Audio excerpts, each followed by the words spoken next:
Good morning, good afternoon, good day. It is Thursday, September 27th. This is your Cup of Jones. It's just like riding a bike, but man, even just taking a week off and not doing a live version of Cup of Jones, I would have like panic attacks at the end of last week. It'd be like, wait, did I put up the audio version this week? And I'm like, wait, I didn't have an episode this week. So I didn't have an episode last week, but I did a quick studio update for all of you. Let me know if everything sounds okay and looks okay. Didn't really up the font size when I moved chat over to the TV, but I think I can still do it. Might have to up it. I hear no jazz. You want jazz? There's jazz. Here we go. The jazz is starting. The cup is back. I turn off the jazz for audio tests. Sometimes I turn it back on. Had some audio issues this morning. It's always fun having PC issues. You know what the issue was? The media player, I don't know if it's QuickTime or whatever that loads MP4s on there, was muted. Just the video player was muted. So I'm like, why is it not getting audio? I'm getting levels. And like the player that I was opening the media files with for the test. Yeah, the stuff is fun. Streams are fun when you're setting stuff up by yourself. It's good times. There's lots to talk about because I was gone for 2 weeks, but I am going to talk about the studio in a little bit and let you know a couple cool things that have nothing to do with us specifically in the acquisition of a studio, but are things that we are doing while working on the studio. But primarily, I was not around last week because I was on Kind of Funny. I was on the Kind of Funny Games Daily, and I was on their Gamescast. And I also was on Red Dead Radio, and then this last weekend, I was on a podcast called The 1099. If you follow me at Trailer Jones, you can see all of my reposts of everything, of all that fun stuff that I was doing. Probably put a shoulda put it in the post when I put that up for a Cup of Jones today, but you can check out the links. You can just check out Kind of Funny. But that's why I was not around on Thursday. And also, what we haven't talked about on a Cup of Jones, because the embargo lifted after the last time I shot Cup of Jones, but also on that Thursday, I talked to Tim Geddes and I talked to Jared about Red Dead Redemption 2, because I got to play that. And that's been a while, but I've been thinking about that game a lot. And I'm surprised, shocked even, that nobody... I mean, I guess people could have gone back later, but no Red Dead questions. Maybe we'll get Red Dead questions for the next week. But I am taking videos a bit behind the audio. Oh, boy. All right, sorry. Not a lot of people do a clap test. I did a test before. This is the fun thing about recording Chat Assault. Okay. It's the fun thing about recording stuff and playing it beforehand, because sometimes it looks good in video and other times it's a little behind when you stream. But little behind? Okay, fine. Sorry if it's a little behind. I'm sorry. It's at the same settings that I do Cup of Jones every single time. So, you know, who knows how the gravity on the Earth shifts. Let's talk about business. We have suspended doing clips, and we got some comments about that below. So we'll get into that more specifically, but it is right now just kind of on hiatus. It's something that we still really enjoy doing. It's just that Michael Damiani is primarily responsible for doing that, and he's focusing on other things. And so we'll get into that. We had some really good comments from people that very poignant, just concerns about bringing that stuff up. And looking back at Easy Allies throughout like 2.5 years, there are very few decisions that I feel bad about making internally production-wise. I think all of our choices have been pretty sound. Obviously, planning live events and just events in general, like we learn a lot from when we do stuff, but I don't like harbor a lot of guilt for making bad business decisions. However, I think sometimes we have faltered in how we communicate stuff, and so I just want to make sure we're very clear when we're not doing something anymore. When we say we're going to do something, then it comes at a different time. And that's also kind of the theme of today's editorial, just talking a little bit about production here at Easy Allies and how that can change throughout the year, and how we can make changes internally and still communicate them, even though we're not keeping you up to date on absolutely everything that we're doing. And last Tuesday was Hall of Greats. I had a good night. That's all I'll tell you. I don't want to do any spoilers, but it was a fun one. And next Tuesday is Mega Man 11. We're going to be kicking back and playing that beautiful game that Ben Moore is extremely excited about. And it's going to be, after all that Ben Moore has talked about Mega Man 11, it's going to be very happy, jolly for me to sit down and watch him play Mega Man 11. So let's talk about the studio a little bit. Just lots of people talking about the sync. All right. Before we go into feedback for business, so we don't get tagged by crazy like music people, I'm going to mute the music, and we're going to do. So people are saying it's behind. It seems fine to other people. So okay, fine. What are you going to do? In the end, this is mostly a podcast. So this is just for people to listen to, and so people who are listening at home are like, please stop talking about the sync because it doesn't matter. I'm just listening to the audio. So, I promise you, we took 2 weeks off. Next week, I will exhaustively test the sync and make sure it is fine. Yeah, okay. So yeah, let's talk about the studio. Two things I want to let you know about the studio that I think are exciting, that I think in the hustle and bustle of talking about the specific search, I haven't really gone into detail about. And one thing was one that some friends and fans have brought up, like, wait a minute, you kind of like mentioned that in passing, but I want more specifics on that. And that was working on Huber's game show. So if you're unaware, we have a 55K goal to have Huber have a game show, have Easy Allies have a game show, but more specifically have a game show that is hosted and conceived by Michael Huber. Ian Hink has presented a great deal of interest in working on this show, and I'm not going to give you any specifics about the stuff that they are working on, but just that they are working on it, and it's something that you should know because right now you are giving us money for us to continue searching for a studio, giving us money in the intent of us having a studio, and so anything above our anything overhead of our regular production duties, because there's not a lot of money we have to spend specifically on that studio space, has gone into, and this will go into the second thing I'm going to bring up later, us investing in that future. So all of that is just being like, is sitting ready to rock, in our checking account. And well, that brings me to the second thing I want to say, which is we have presently saved more than we've ever had in the history of EZA. So right now, we have more money just sitting ready to roll, ready to pay real estate agents, pay set construction, pay any new equipment that we need when we move into the studio.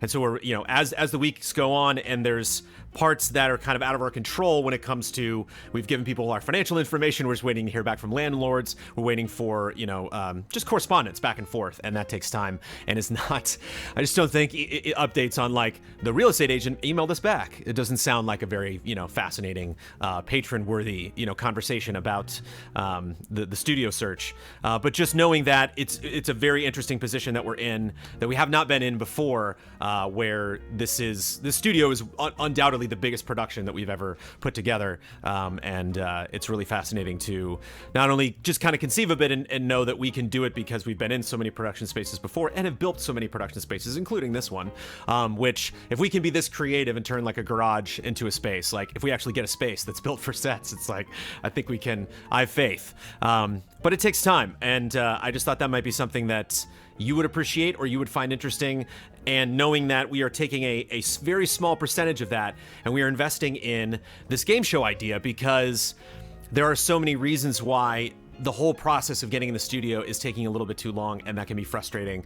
And so we want to make the most of our time in the terms of what our next set of goals are going to be. Obviously, full playthrough Fridays is something we just had a meeting this week, and we had some really fun ideas about our streaming space as opposed to our shooting space, and I can get more into details there because again, the wait goes on, the search goes on, for actually locking down the studio space. So I don't want to get too much into that now, but we had some really fun ideas about specifically what the style could be like, and looked at a lot of different shows and kind of like picked apart the style of those shows, and I think came up with something that, again, don't want to get into too much, that is uniquely us, and it borrows from some other stuff that we've seen, but there's nothing we're like, well, let's just do that. It was fun, like picking little tiny elements from a lot of different people's styles. But this game show is something completely different. This game show is off the rails and is really fun and exciting, and it's fun to see them put that together. And I just think that you deserve to know that some funds are going toward that, toward design.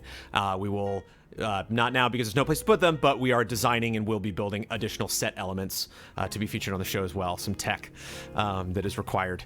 Cool, and I'll leave it at that. But yeah, it's just, I mentioned that to somebody and they were like, yeah, if you're spending money on that, you should talk about that. So yeah, so funnel those funds. So yeah, thanks for letting us save up so much, and thanks for letting us not just move into the studio and be like, hey, we're broke, be like, no, we actually have some savings and some stuff to put forward for that goal. And it's really exciting. So I wish I could give you the ultimate update, which is we're packing our bags, but we are still waiting to hear back from people and still waiting to find some other places that are as good as this first place that we found. This first place, not the first place we found, but the first place we actively considered moving into. So here we go. Hey, we're broke. EZA 2018. Feedback for business. Steve S. Any thoughts on covering BlizzCon this year? Diablo 2 remastered show Shadow Drop, perhaps. That would be great. Tempted to play Diablo on Switch. I don't know if I will have time for that. Yes, we are. I believe they have been accepted. I don't know. I think the emails are coming or will be coming soon, but we are registering Mr. Bradley Ellis, Mr. Michael Huber, and Mr. Ben Moore to attend BlizzCon. So you can hit them up with coverage ideas. Definitely reactions make sense, but they're going to want to be there for that. So we will see who's on hand. Brandon K. Gann, after hearing once again what a review, in this instance Spider-Man, brought in more examples of rediscovering you and much of the former Game Trailers team, and in conjunction with the editorial on review scores, it made me wonder, in your estimation, do you think reviews are the most valuable product EZA produces in terms of both viewership and financial growth? Or if they are not, what is?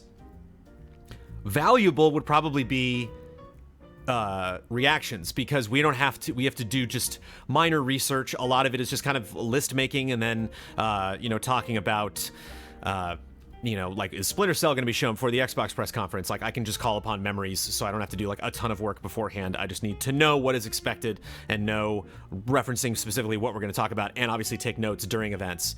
But then you just kind of show up and go crazy, and those can get as much, if not more, than a lot of the reviews that we put up. So reactions and reviews, I think reviews probably.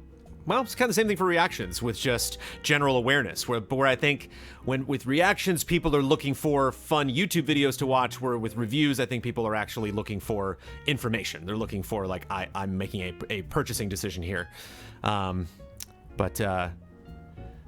Bloodworth drops into chat. We have a bookkeeper that we've been working with and been helping out the last couple months. Again, another thing that's an expense that we're saving up so that we can have somebody, dotting our I's and crossing our T's as far as our finances are concerned. But yeah, there you go. Reactions. Parasite Paladin. Any plans for ever using that community tab on your YouTube page? Might be good for Twitch or Patreon promotion.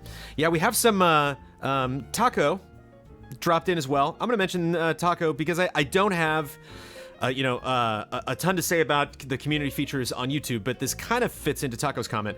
A long time ago, I noticed there's an Easy Allies community tag on Twitch, the kind of tag you can use when setting up a broadcast. Did you know it existed? And if so, is that something you'd like more Twitch streamers to use in the future? Also, if you were the ones who created the tag, was it your original intention to build an active streamer community around Easy Allies in the vein of a Discord or Patreon community? Any general thoughts would be great. It's just something I've never heard brought attention to in the past. I have not given it attention in the past, but the wonderful Kristen Rogers jumps in and deserves a lot more credit than I give her on Cup of Jones for answering a lot of people's questions. I see her jumping ahead sometimes on Twitter and putting out a fire or addressing something before I get a chance to. And so thank you, Kristen. Damiani created it when the community's feature first launched. Anyone can feel free to use it. It just adds a tag to your stream, and if anyone happens to check the community, they'll see EZA and fans streaming under it. There isn't really a community building feature in it at all besides hanging out in other people's chat who are fans. I don't think it's used too much anyway, seeing as there isn't a lot of followers, and I don't see people streaming it too often, and this is me just interjecting this, but we don't promote that. We have not talked about that. I'm sure Damiani's brought it up before, but it's not been something that we've allocated resources towards. Seems like communities are used a lot to tag you in channel with types of things you like to stream, like variety streaming, speed running, creative, etc. So yeah, also on YouTube, there's a lot of fun functionality that's coming. It's an interesting thing to bring up because there's features that come to Patreon. Well, somebody brought up later on that I can just jump ahead to this now, but they asked about the Premiere feature, and this is Hasni, which I'm going to read next. And that Premiere feature, I believe, is being rolled out in beta. Also, being rolled out in beta on Patreon is a different payment structure for if we were to pay people at the beginning, have people pay us, take payments at the beginning of the month, or take payments automatically when people do it throughout the month. There's pluses and minuses to each of these. And so, yeah, there is a lot of functionality available. In this sense, community building, which is something that some of us have taken on the role of being communication managers over some of our specific channels, but we do not do a lot of community events. We admittedly do not have. Hats off to Michael Huber, who does a lot of streaming with our community, which is something that I would love to set up a show where we specifically do that on a regular basis. And so, admittedly, we do not have a lot of investment there, and that is something that... hopefully, once a studio is all kind of said and done, another thing too that we've talked about is website upgrades. There's a lot of fun things that we could do. We were talking about bets the other day on the podcast, and is there a way to integrate the community with bets to do bets on a regular basis, not just have it be a part of the podcast? Kyle Bossman described a bet show as his dream show. So I don't know if that's one of his dream shows or his only dream show. Hasney was just browsing YouTube and noticed a video that had premiered rather than the usual designation of published for a new video. And on further investigation, it seems like you can now schedule a video to upload at a certain time or post at a certain time with a countdown like it was a live stream. Then for those present at the time, people can chat live on the premiere showing and also donate money. This would obviously be difficult on videos that are timed by the early access tier, but have you considered it for other videos? Totally. It's in beta. We'd love to do that. It would totally make sense for something like Busted Trifecta or Box Peak or any kind of like specific one-off features that we're doing. I don't know if it would be prudent for reviews. I guess it would. That chat would probably be kind of horrific at points, but a lot of people making assumptions like right when a game comes out and just like chatting it up. But so yeah, again, apologies that I don't have a lot to report. Blood can maybe update you. Jones, you might have missed it, but chat confirmed the Twitch community tag was removed yesterday. Awesome. But well, I'm glad I was vague about it then, because it does cover, a lot of feature tech that is being rolled out in beta, updated, taken down from these various websites. That's hilarious. Yeah, chat's super tiny, so that's what, that's really great. Thanks, Blood. What would I do without Blood? I'd be lost adrift, waiting 7 whole days to correct myself via question. Jovan Srekovic. You guys are running a tight ship. What productivity apps are you using? You mentioned that the team is using Slack for chat, but what apps, programs do you specifically use for calendars, task lists, and organizing? We use Slack for communication. Use primarily Google. We use Google for updating, Google Drive for updating all of our footage when we put that up, and for script writing, and for graphs and stuff like that when we do countdowns, and specifically Bloodworth is the graph master when he puts stuff together for people's schedules, for E3, and for other events. Doing premieres for reviews would be tricky. A lot of publishers don't allow us to reveal embargo timing. Yeah, and every game is completely different anyway, so task lists. I have a notebook on my desk. Yes, and Blood uses that as well. Again, the blood flavor is essential. You need a little blood in your cup of Jones. That's horrifying. But it is Halloween. Almost. Primarily those things. One of the other things too about organizing that works for us is there is a checks and balances system when it comes to production. And so when you have somebody that is producing a video, they get footage together and then they have to hand that off to an editor, and so that editor's waiting for it, and then you have Bloodworth, monitoring when that stuff comes out, and so that Bloodworth is on that editor who's on that writer, and so it's kind of like handing off the baton, and so a lot of times stuff doesn't slip through the cracks because people need to produce that stuff for anyone else to see it. So I like that it's not just one person putting everything together, because potentially those types of features could be easy to miss when there's a lot going on. But yeah, that's it, primarily. Again, maybe Blood can correct people. He said he has his own notebook. Mikhail Hervel-Nemo, is Busted Trifecta still happening? I don't think we've heard anything about it for a while now. Yes, Dawn, and again, a lot of this episode is going to just be updates on features and updates on stuff that we're working on that we have not talked about in a while. We shot Busted Trifecta the last group stream. We shot Busted Trifecta, I believe, 2 weeks before that. Busted Trifecta is fascinating because, yes, it is a cryptic show, but at the same time, I kind of love it for that. And it's really fascinating getting the script like in pieces.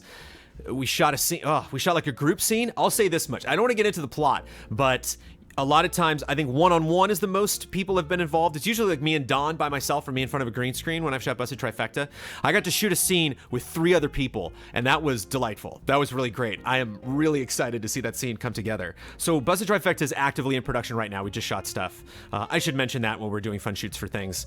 I couldn't tell you the entire arc of Busted Trifecta if my life depended on it, and I don't know how long it's going to take Don to put that stuff together, but I do know more of that is coming. Jared Barzy, I've been thinking a great way to enhance the presentation of podcasts, especially the weekly Easy Allies podcast, would be to have B-roll footage of games you're discussing, playing periodically while you all chat. Has this been discussed before? Yeah, this has been discussed ever since we did GT Live back in the day. I've seen on other gaming podcasts, and I think it adds a lot, especially for some of the bigger games that are out. I realize this would be harder to implement on everything, but even just having it on the weekly podcast would be a great first step. It seems like it could help the flow of the podcast and give it a more polished look. Yes, we also could have lower thirds when we bring up new specific topics. There are some things we could do. It's for something like this, it's not the editing of it, it's the acquisition of it. This is something that would be way easier to do back in the day. Diddly-doo, diddly-doo. I'll do diddly-doos, I'm not afraid. where we used to have the XSAN, we used to have a shared media server, and it was just all there, every game, you know? Even if a game had been out for a couple weeks, the review footage would still be there, and you do a countdown, you do an anticipated countdown, and nobody's got to capture anything. You just go into this beautiful drive, and it's just all there. And yeah, it would crash a lot, but we had beautiful Ezra who'd come in and fix it. And sorry, just reminiscing a little bit. It's just getting the footage. A lot of the stuff that I edit is, you know, going in, going out. It's like I'm cutting a Trailer Jones, and so I'm grabbing those trailers specifically. Trailer Jones coming very soon, if not today, tomorrow. And I am grabbing review footage, and it's going in, it's going out, you know, and so I don't have a ton of space to just have this huge drive. I'm constantly referencing different projects. And Ezra, yeah, good old Ezra back at Game Trailers. What do you know? Ezra, I wasn't here for Ezra, man. You all own Ezra. I'm distant from Ezra. I wasn't in the room when Ezra happened. I'm not communicating the Ezra chat. You know, it's Ezra stuff. I'm sure a lot of people listen to Come Jones like Ezra. Like I'm with you. I don't know. I don't get it. I know the story. I've heard the story. I don't. Ezra's not there for me. Ezra's not a thing, if you will. There's my editorial for this week. Yeah, it's just more time. I edit the podcast very late into the night. Possibly moving into the studio, we can change up the production schedule. Maybe I can come home and take a nap and just get up really early and cut it. It just has a really long, maybe I'll buy a nice fancy PC and I can hopefully cut that export time in half. But as the person who cuts the weekly podcast, I don't want to add another 30 minutes. 30 minutes to an hour because it's like I gotta find that footage. That footage has got to be approved if there's screenshots or something, and yeah, just more time. But I agree that it would increase the production value. Jared, we don't get that comment a lot. We don't see that comment a lot on YouTube. That's not something, I think it's something that would make the podcast better, but would not get us more views and would not make our lives easier. But I think it would improve it. We are eager to make our new stuff look as good as possible and be as smooth as possible moving into the studio, so that might be a cue we can take to up the production value of things. But to me, most of the podcast stuff wouldn't have anything to get B-roll for. Yeah, that's the other issue too. So we're talking about like an acquisition and I don't know, I mean, at the same time, you have a lot of people in the camp that were frustrated when we went to close-ups because they're like, I want to see everybody on the podcast. I just want that wide and that's it. So I want to see everyone's reaction to everything that's happening. So if it's a close-up of somebody saying something funny, I want to see if other people laughed or not or smiled or not. And so if I was to put B-roll, then those people would, you know, go nuts because they're like, now I can't see anything. And now I'm just watching Clementine be sad when you're talking about Telltale closing. And so it depends. I think maybe the slowest introduction into that is when Kyle will specifically mention something. When he'll specifically say, this trailer for this thing, I thought this shot was weird. Or they're talking about Dante specifically splitting the motorcycle. Like, then it's like, okay, let's just show that clip so people can know what we're talking about. That might be a fun thing to add. I'll talk to the editor of the podcast and I'll see if they have time to do it. Brian Schmidt. Lately, I've been thinking back to last year when EZA was doing GOG streams. I really enjoy these streams, especially with the added bonus of EZA giving out codes for the games being played so we can try them out ourselves. With that in mind, I wanted to ask if anything similar to this has come up in group discussions as something you can do in the future. For instance, when a new game such as Spider-Man releases, would it be possible to have a 2-hour stream showing off the game and include code giveaways using a raffle format? Perhaps Insomniac could provide a handful of codes to give away during the stream as a way to promote the game. I don't know what sort of collaboration would be needed for something like this to happen, but I think it would be a good idea for a once-a-month stream, perhaps even a new show and Patreon tier. Granted, developers would need to be on board for this, so I'm not sure how feasible it may be. Any of the allies brought this up before? Do you think something like this would be possible once you moved into a studio? I don't know if a studio would necessarily make it easier to do something like that, but I know that we used to do that on GT Live. We used to give out codes, and the codes would sometimes be from the game that we were playing or the guest that we had on, and sometimes they were totally random. And I know that it was stressful to try to get those available because some weeks are just not available, and some weeks we would reach out to multiple parties and just weren't able to get stuff and didn't have any like extra codes laying around. Feels weird to like spend money on something like that, and so we wanted to be a collaboration with someone that's trying to promote something. And when we didn't have codes, there was definitely a contingency of the community that was frustrated by that because they were like, I've come to expect this from the show, and they would ask it. And there's always the fear that like stuff like that doesn't work.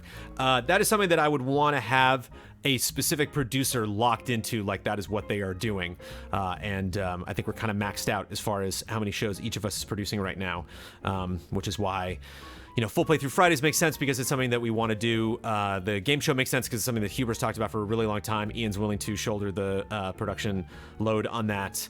And the live show, like, once we get to 58K, if we were to hit that level, that would be pretty insane. And I think we could definitely fund a show and possibly fund some other people helping produce and putting together codes like that. So, possibly if we moved into a studio. But yeah, that is something that we've talked about. Sometimes those opportunities do pop up, and I will say this: we are talking with a company or two about doing a giveaway type show or incorporating that into stuff that we're already doing. So if that stuff comes to light, hopefully you'll be seeing more of that. Sven Van Latham, are you guys planning on doing some VR reviews as well? I may be wrong, but I don't think there has been any review of a VR game except for Resident Evil 7 Uneasy Allies. Games like Moss, Firewall, Zero Hour, Astrobot, Tetris Effect deserve some exposure, don't you think? Yeah, you're right.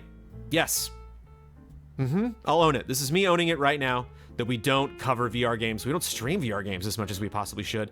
We snubbed VR the other day for beat-em-ups. Straight up beat-em-up VR snub on our group stream because we were just given 7 beat-em-ups and just like, we gotta play this. Yeah, that's mostly on me because I got them all here. I got PSVR, I got the Oculus now back from Ian, and I got, I have my Vive like ready to go, and yeah, I don't stream VR nearly as much as I should. Moss Moss sucked. We should have reviewed Moss. That is a short experience, and I think deserves to be talked about in the same vein as like a Limbo or an Inside or a Journey, where like it's a game that you can sit down and play in one session. That if you can manage to do it, if you can block out the world and turn off your phone, and shut off the internet and like turn off the lights and just like completely absorb yourself into this world for the entire time. Like, don't even take the headset off until you're done with that. It is an exceptional gameplay experience among the gameplay experiences that are out there in 2018, and it sucks. Firewall Zero Hour was another one. I think the PR team like actually seemed legitimately sad. We were like, I don't think we're gonna have time to cover that, because what would be really great is if like all of us had PSVR, and I think a couple of us do, but it'd be fun if like we all had it, we all played, we were like challenge kind of funny to playing that, and I think a lot of our like live events have been mostly reaction based. And so whenever we do group streams, whenever we have other events, ever since we've been done with the summer and all the cons back to back and doing Easy Living, it's just like, Oh, that reminds me of something else actually that I didn't announce today that I probably should announce. But yeah, we are still in business. Sorry I didn't do this at the top. I will try to remember to announce it again this week, or maybe people have questions. But we talked about this at the meeting, and I can officially announce, and we should probably say it on Twitter, even though it's like depressing. But there's no PSX, and we usually have a meetup every year. It is our most populated meetup other than our concert. We have it every December, and every December for the short life of Easy Allies. And we have it at one of the hotels. It's right next to the convention center in Anaheim, because that's where Sony is. And we have a lot of people that come from other countries and people come from other states that are like, oh, PSX and Easy Allies, great. And we're like, if we just do an Easy Allies thing, if we spend money on that, considering we're saving money for this mountain of, possible debt that we could incur for moving into a studio, is it smart to spend a lot of money on securing a place and having like a small number, group of people show up? So like, no PSX, no Easy Allies meetup. We have no idea what they're doing, and there's no like event in December. There's nothing that we can tack that on. So as of right now, we're not going to have a meetup in December. Sorry, we do that every year, but that is primarily like a PSX thing. PSX is its own kind of special event that it makes sense in the evenings to free up some time to meet up with our fans. Whereas like we can't do that at E3, we can't do that at PAX, because we are either having meetings with people or covering stuff or sleeping. And so PSX is just that kind of perfect middle road thing. And I think the more we discussed having a meetup in December, the more we realized it's a PSX meetup and it's not necessarily an Easy Allies meetup. Our concert is the real one a year gathering, and I think we've talked a little bit more about having that be more of a meetup rather than like specifically a crazy show. Like we see things happening with our concert, like Damiani doing his bringing up people on stage and quizzing them, and it's just great to have integration with our community.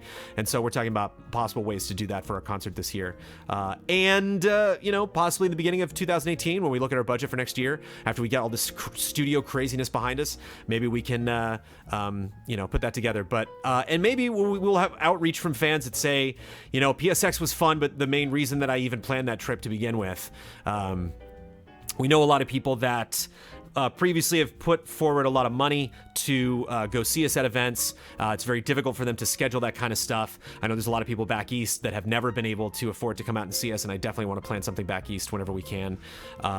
Traveling in general is something that we're going to talk about more in 2018 because we really are just completely in studio mode right now for the rest of this year. Sorry, in 2019. But we're gonna have some new ideas about ways we can possibly open up some travel opportunities, ways we can set up other meetups, and ways that we can hang out with all of you, because it's like one of the best parts of this entire thing.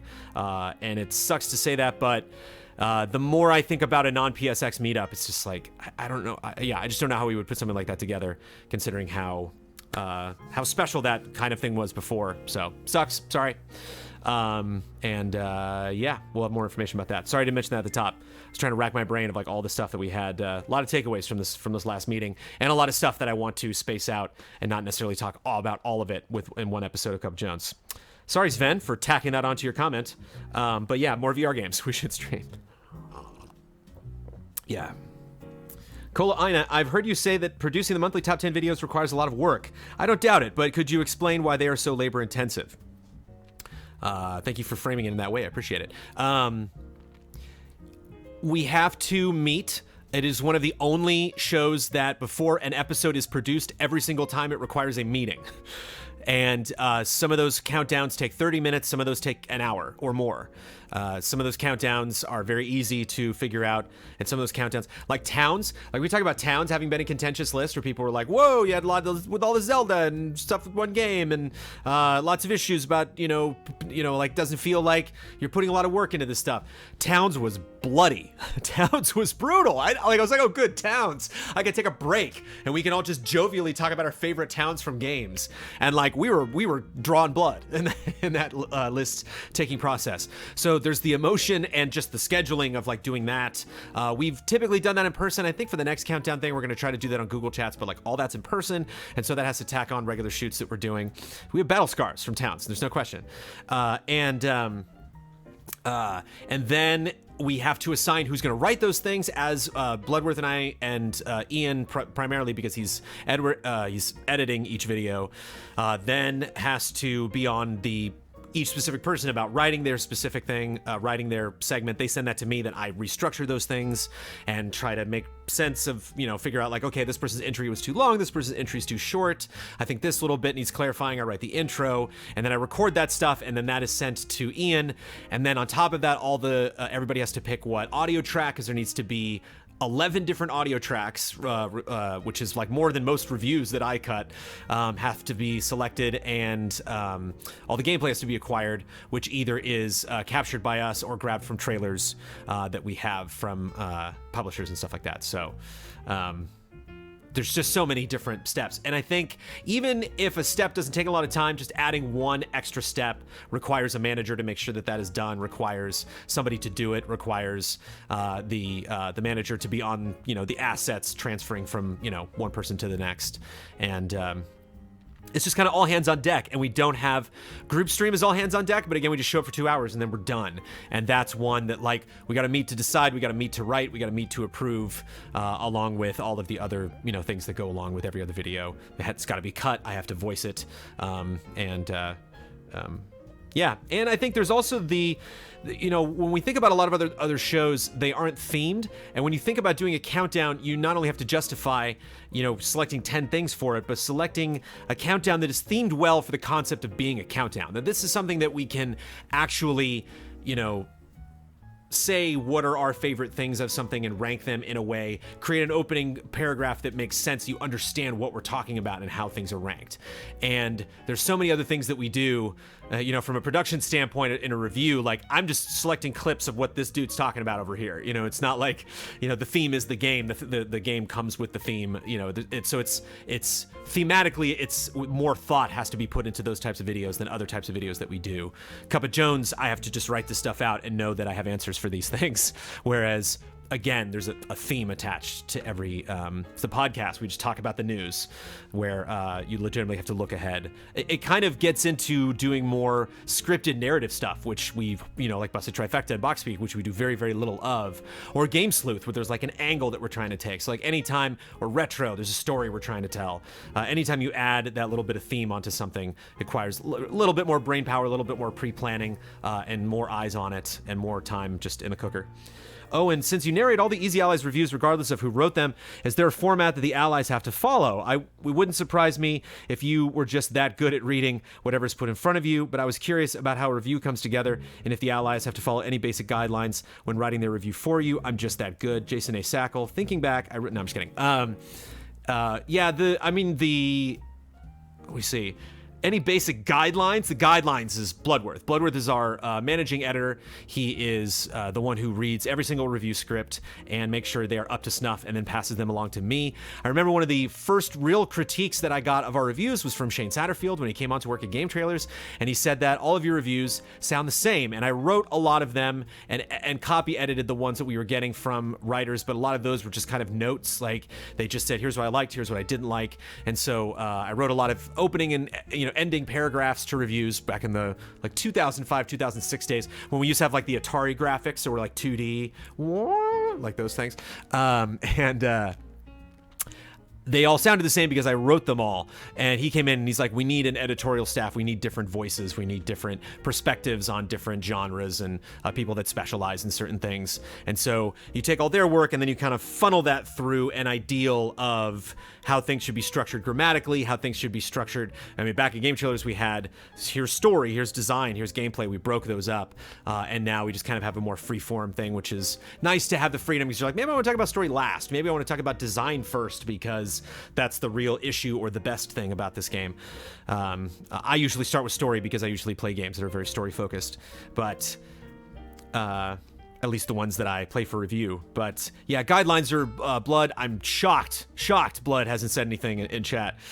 Maybe he's writing out a huge paragraph, but yeah, Blood definitely has his guidelines. And it's great. It's lovely to, it's nice to be the boss sometimes, but it's also nice to have somebody be like, what were you trying to say here? You're like, oh, I don't know. Like, yeah, that doesn't make sense. Or like, yeah, you don't need that sentence. Or I remember when I wrote the first review for Disney Infinity, I wrote a paragraph on how the spins worked. So you would get like credits and then you would spin them. And then there were odds of you getting something, but you would only get the thing that you didn't have. And so you had to keep rerolling. And I wrote a whole I just dedicated a paragraph to spins. I think it was like Ryan Stevens was like, okay, dude, calm down about the spins. It's like, you don't need a spin paragraph. Jason A. Sackle, thinking back, I really enjoyed the trailer extravaganza y'all did after the Gamescom opening ceremony.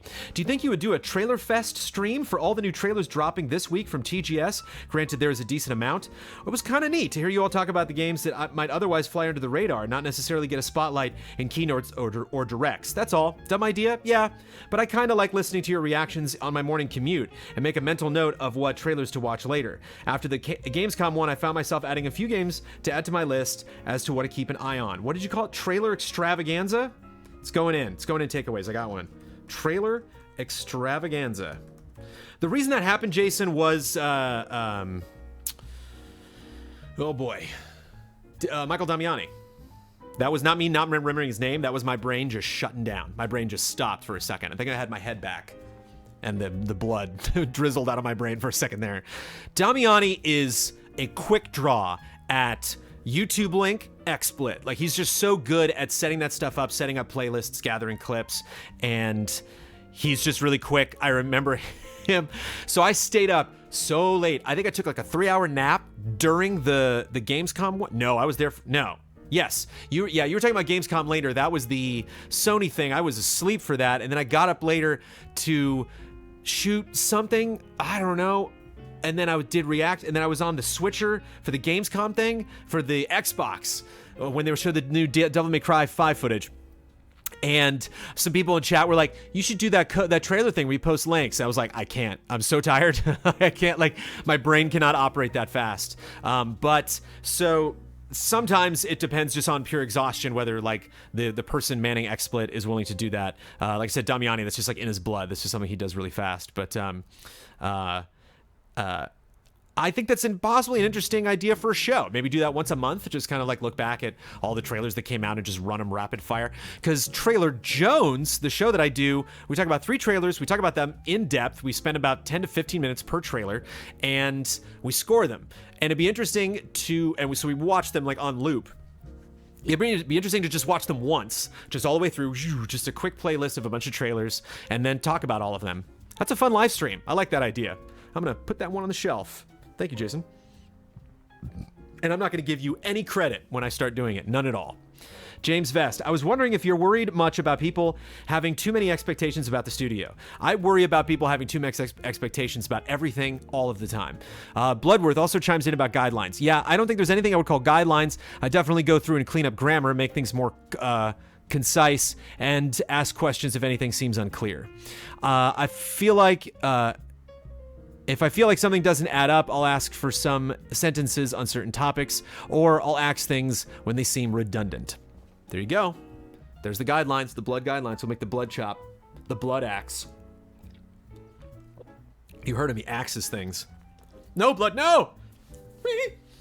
So it's the season, it's the fall. I'm getting ready. I'm really excited about Halloween. That people will expect too large of a change from your current output to when you are working in a studio, as the fact that y'all are 9 greatly talented people, but still 9 people. You're still just 9 people. While people expect you will make a lot of stuff or some greater change in quality when then may be reasonable. I guess in short, how do you plan on dealing with the potential of overhype when dealing with the studio change? I guess not. I guess talking about it when necessary. I guess addressing concerns when they come up. One thing that we haven't done that I want to do in the future is we're getting near the end of the month, and it's time to, talk about, if we're going to hit that goal. We're currently above 5,100 the last time that I checked Patreon. We have some other people that are interested in becoming sponsors of the Easy Allies podcast that I have talked to, and so it's going to be interesting to shuffle that stuff out at the end of the month and see if we're able to retain some people, maybe add some new people, and as we hit that goal again, we need to do a better job of informing people who are not on our Patreon, who do not watch Cup of Jones every week, that we have hit that goal, that we are continuing to look for studio, just a tiny little studio update. Just maybe like read off a list of just kind of the last fun things that have happened in that search for studio.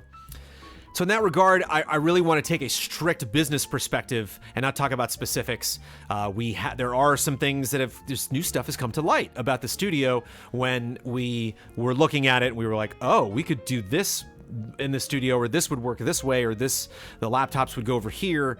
And I don't want to get into specifics about that because stuff might change, and it's not only about managing expectations. People just have their own lives, and so they might miss an episode of Cup of Jones. They might miss the part where I'm like, we didn't get this studio, but we have this new place that we're looking at. And then they're like, wait, what happened to the bathroom thing with the mic cables? And we're like, no. Like, that was the other place. Sorry. I just don't want to confuse people. So don't want to get into talking about specifics. There's going to be expectations of that no matter what. I was terrified when we started Easy Allies that the first time people saw this garage, they were out. There were people that were like, yes, game shows come back. Yes. I love this. I love these guys. I'm willing to see what they're doing. And then here are the 4 of us were sitting around wooden tables with the blue mic, recording the podcast. We're like, this is it, because we don't have any equipment yet, because we haven't bought it yet, because we just started and we're shooting this on the day that we start. But we have improved. Things have changed over time. And I think one of the things that does away with that fear for me is our own excitement. Like we have fears financially of whether we can support this thing in the long run. We're doing fine now. If we stay at 50, we're fine. Like that's why that's the studio goal. But there's obviously uncertainty for the future because that's just the nature of this business. It's the nature of crowdfunding, and we have to keep pleasing our audience. We have to keep producing content that all of you want to see and all of you want to financially support.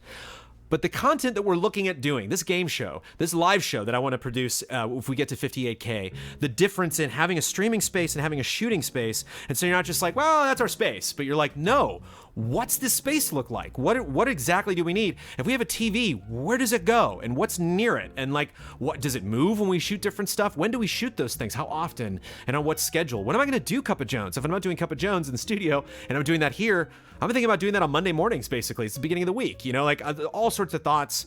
And I'm excited about all of those things. And so this is not a move where we're like, oh, we got to bear this huge load of having a studio just to please our fans. Like, we first and foremost are making ourselves excited.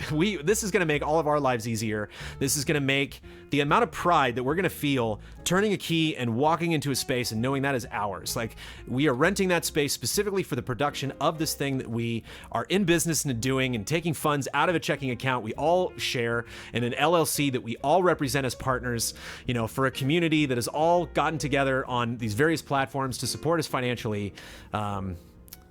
I've done a lot of things. Creating game trailers was really great. Being Han Solo in Star Wars the Musical, that was a blast. You know, doing a lot of shows that I did in college. Like, I've had a lot of artistic fulfillment in my day, but like, that gives me goosebumps just thinking about. Like, that's really tremendous. And so people were like, what if people don't like what the stuff that you guys produce? And it's like, I will know at that point that that's it. They're like, hey, this is it. This is basically what Easy Allies is. Easy Allies would have to grow, you know, to get like Keeley's set that he had for YouTube Live. Like, we would need a little bit more money, but I'm really excited about having that space. And anytime that I'm like, will they like it? That 5 minutes later, I'm like, I'll like it. And all of us will be happy and we'll be really comfortable. And hopefully that will come through. I think in a lot of ways you pay us to be happy. You pay us to watch us be happy. Or you pay us to be around our hobby and be around each other. And that will improve. That will get better. There's no question in my mind. So not worried about that. Warm feelings. I've often heard you and the other allies mention time as being a constant obstacle you all struggle with. As an issue, it seems, that has now resulted in the decision to do away with weekly clips. Here we go. The community has often suggested the EZA's reliance on streaming may be somewhat to blame for this problem. Is there any truth to that notion without outlining exact scheduling? I was wondering if you could offer more clarity about what EZA's day-to-day production is like to help demystify why time is such an issue for the 9 of you. I'm going to talk about this more in our editorial, but actually, no. I'm going to talk about this in our editorial. I got a question that more elaborately, specifically asked a question, but the one thing that I'll say here that we can talk about a little bit later is, if people don't want to get through personal questions and wait till they get to the editorial, is the gaming schedule is really weird. We have to deal with a different type of thing every month. And adding to that weirdness, we have tacked on very weird things like Easy Livin' and our concert, and things that we exclusively do and that are set up around, you know, our anniversary, other than like GDC. Like, there's nothing really specifically going on at that time. And so we have our own specific holidays to celebrate, and our own black holes that can just like form in the middle of a year and just kind of suck up everybody's time.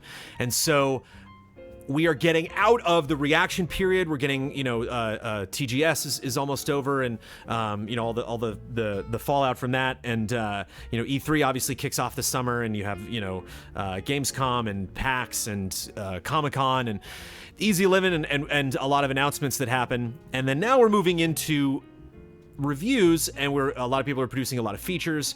We've added our countdown to the list, and so there's a lot of stuff that's being worked on behind the scenes, and so I think sometimes it can conflict with the public image of Easy Allies and the behind the scenes image of Easy Allies. A lot of times people talk, when they send me comments, they're like, this won't take a lot of time, and it's just got to be difficult for any of our users to perceive exactly how much time it takes to produce the things that we do.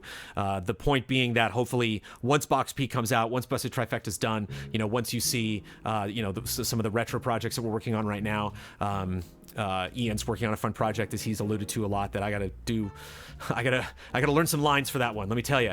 But when it does happen, a lot of times we've let you know about this stuff beforehand, and then by the time it happens, we've done a poor job of kind of managing that conversation throughout, you know, the whole time. And so we don't want to get into any specifics on retros, because we announced Dark Souls, and then I took forever to get the damn thing done, and that was on me, but that was just not the way you should do projects like that. And so there is kind of this 50-50 divide between reactions and reviews and our podcasts and Frame Trap and Tabletop and Hubris Syndrome and Easy Update and things that we committed that we do weekly or monthly that happen, and boom, you're done. The Cup of Jones, stuff that we show up for, and these are done. And then other things like Game Sleuth and retros and features and Busted Trifecta and Box Peak and things that like we are working on right now. You're just gonna have to trust us, which I know is hard, that these things are being done as fast as we possibly can.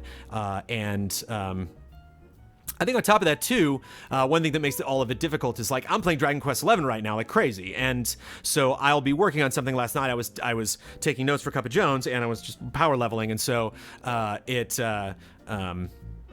it's hard to explain and relegate our schedule when it changes so much, when so much of what we're doing is not me looking over someone's shoulder in an office, but just checking in with somebody like Michael Damiani, who you brought up specifically here with Clips, and be like, what are you doing? What are you working on? How much time is that going to take? And then looking at that project and being like, okay, that does, relatively make sense that that's going to take that much time. But a lot of times can't communicate that to you. And it's an issue. It's worthy of an editorial. So we'll get into that more and more detail. Moving on.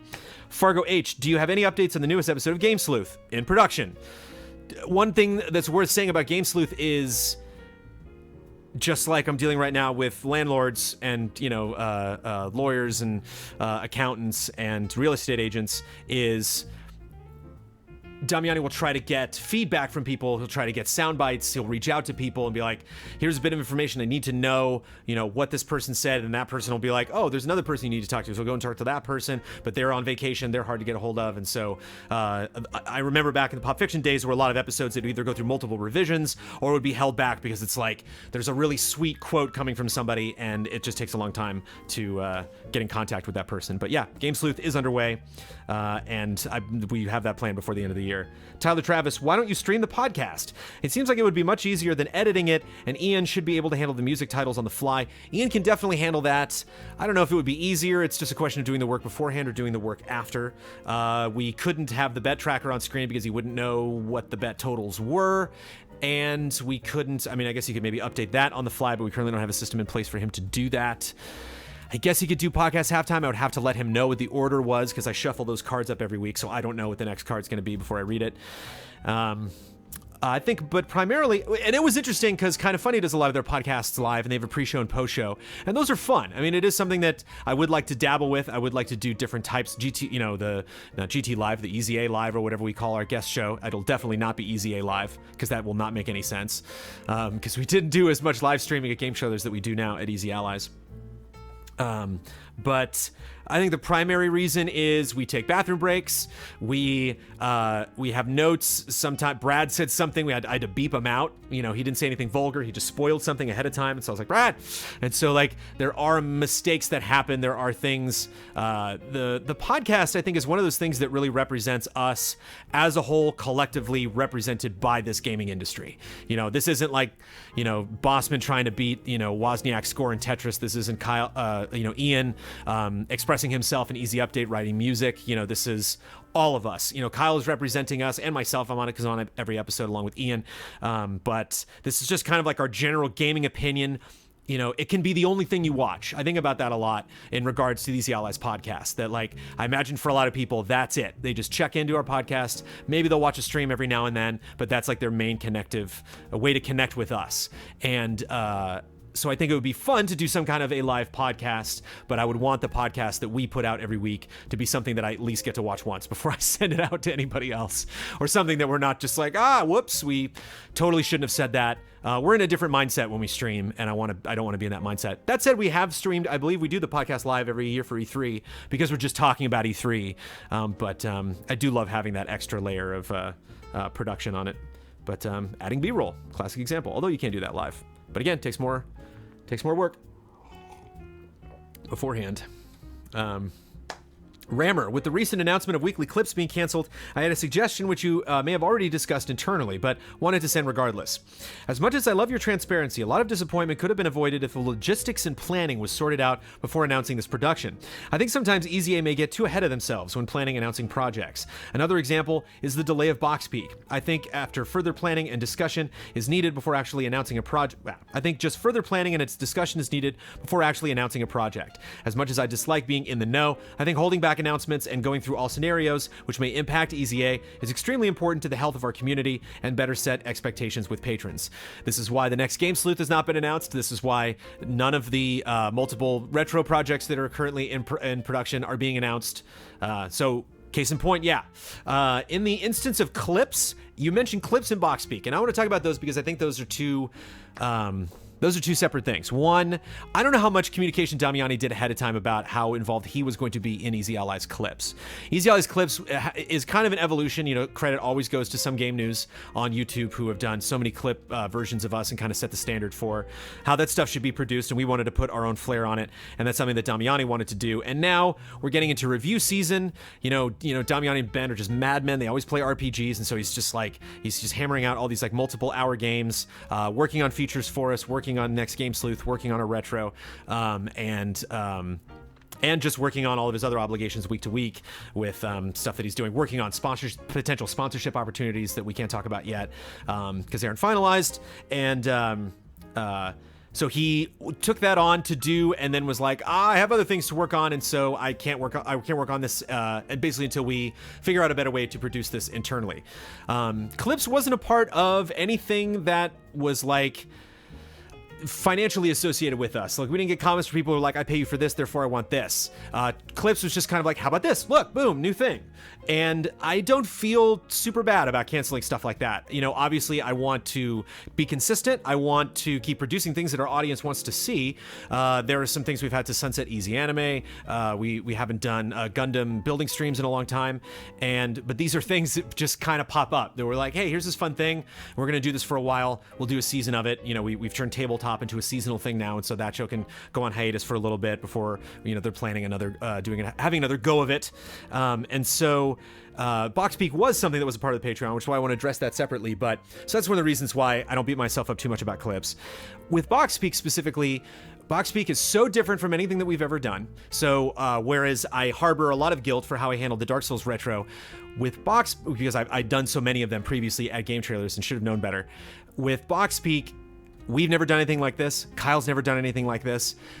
I don't think anyone's ever done anything like this in terms of specifically how he's producing it. And so he's been updating people, and I think was effective in communicating at the inception of BoxSpeak that this would be a creative journey for him. And it's been fascinating for the rest of the allies just to kind of watch from a distance, to be a part of it, obviously to help with script writing process, to help with performance. But as far as production and just a lot of the back end stuff goes, it is just 120% Kyle. And so again, because that stuff is being delayed, as long as all of you are being updated on what is going on and being included in that process, and have just basically that first episode, you know, to hold on to give you an idea of specifically what Kyle is putting together, I don't feel very bad about that one either. But I think that what you are talking about on principle is something that does need to be applied, and you will see in the future more and more from us. And it's fascinating in talking about just the other thing that I was talking about, which is the dual sides of I'm not getting updates on a lot of the stuff, what is going on, versus you gave people too many updates when you should have just waited and put more time into something. Putting more time into something means talking about it less, means having the air that we aren't doing enough. And so it is a fine line. It is one of the wobbliest tightropes I have found in the production of Easy Allies. Mark Besnard. I don't usually post questions, as I know you receive a lot each week, but I felt the need this week. With weekly clips getting the axe, seemingly because nobody wants to do it. Yes, time and return on investment are the stated reasons. However, the allies do many things because they want to, so ROI, it seems like an easy thing to pick on, as in many contexts, it isn't time, but priority is the real reason behind this decision. Correct. And that's fair. What are your views on the flat hierarchical structure at Easy Allies? I'd like to hear the positives and negatives as you see them. I feel this decision comes as a result of that structure and would love to hear your take. Sure. And we'll talk about, I don't know if we'll talk about this later. Maybe we can just address this now. The idea that if somebody doesn't want to do something, they don't have to do it. I'm the editor-in-chief of Easy Allies. There we have no CEO. We have no, we consider ourselves managers, but I am more managers of projects than of employees. We do get something of a fairly even pay. There are some people that are paid a specific amount. It's the only thing that's designated as like locked in, earmarked, that like this advance in their salary will be the same every month, but our salaries are all contingent on like how much money do we have, how much money are we able to allocate to salary every single month. So that has been a bit of a roller coaster during this entire process. Because case in point, Ian asked for something for a project that he's working on, and we all were meeting, all 9 of us were in the room, and he said, oh, I'm gonna buy this thing, is that okay? And we all went, yep, and that's it. Like, we don't have a budget manager that then is like, I will fill out this form, and then I will take that and I will ask our boss about this, and then fill out the form, and then they give it to me, and I'm like, aha, one of these things.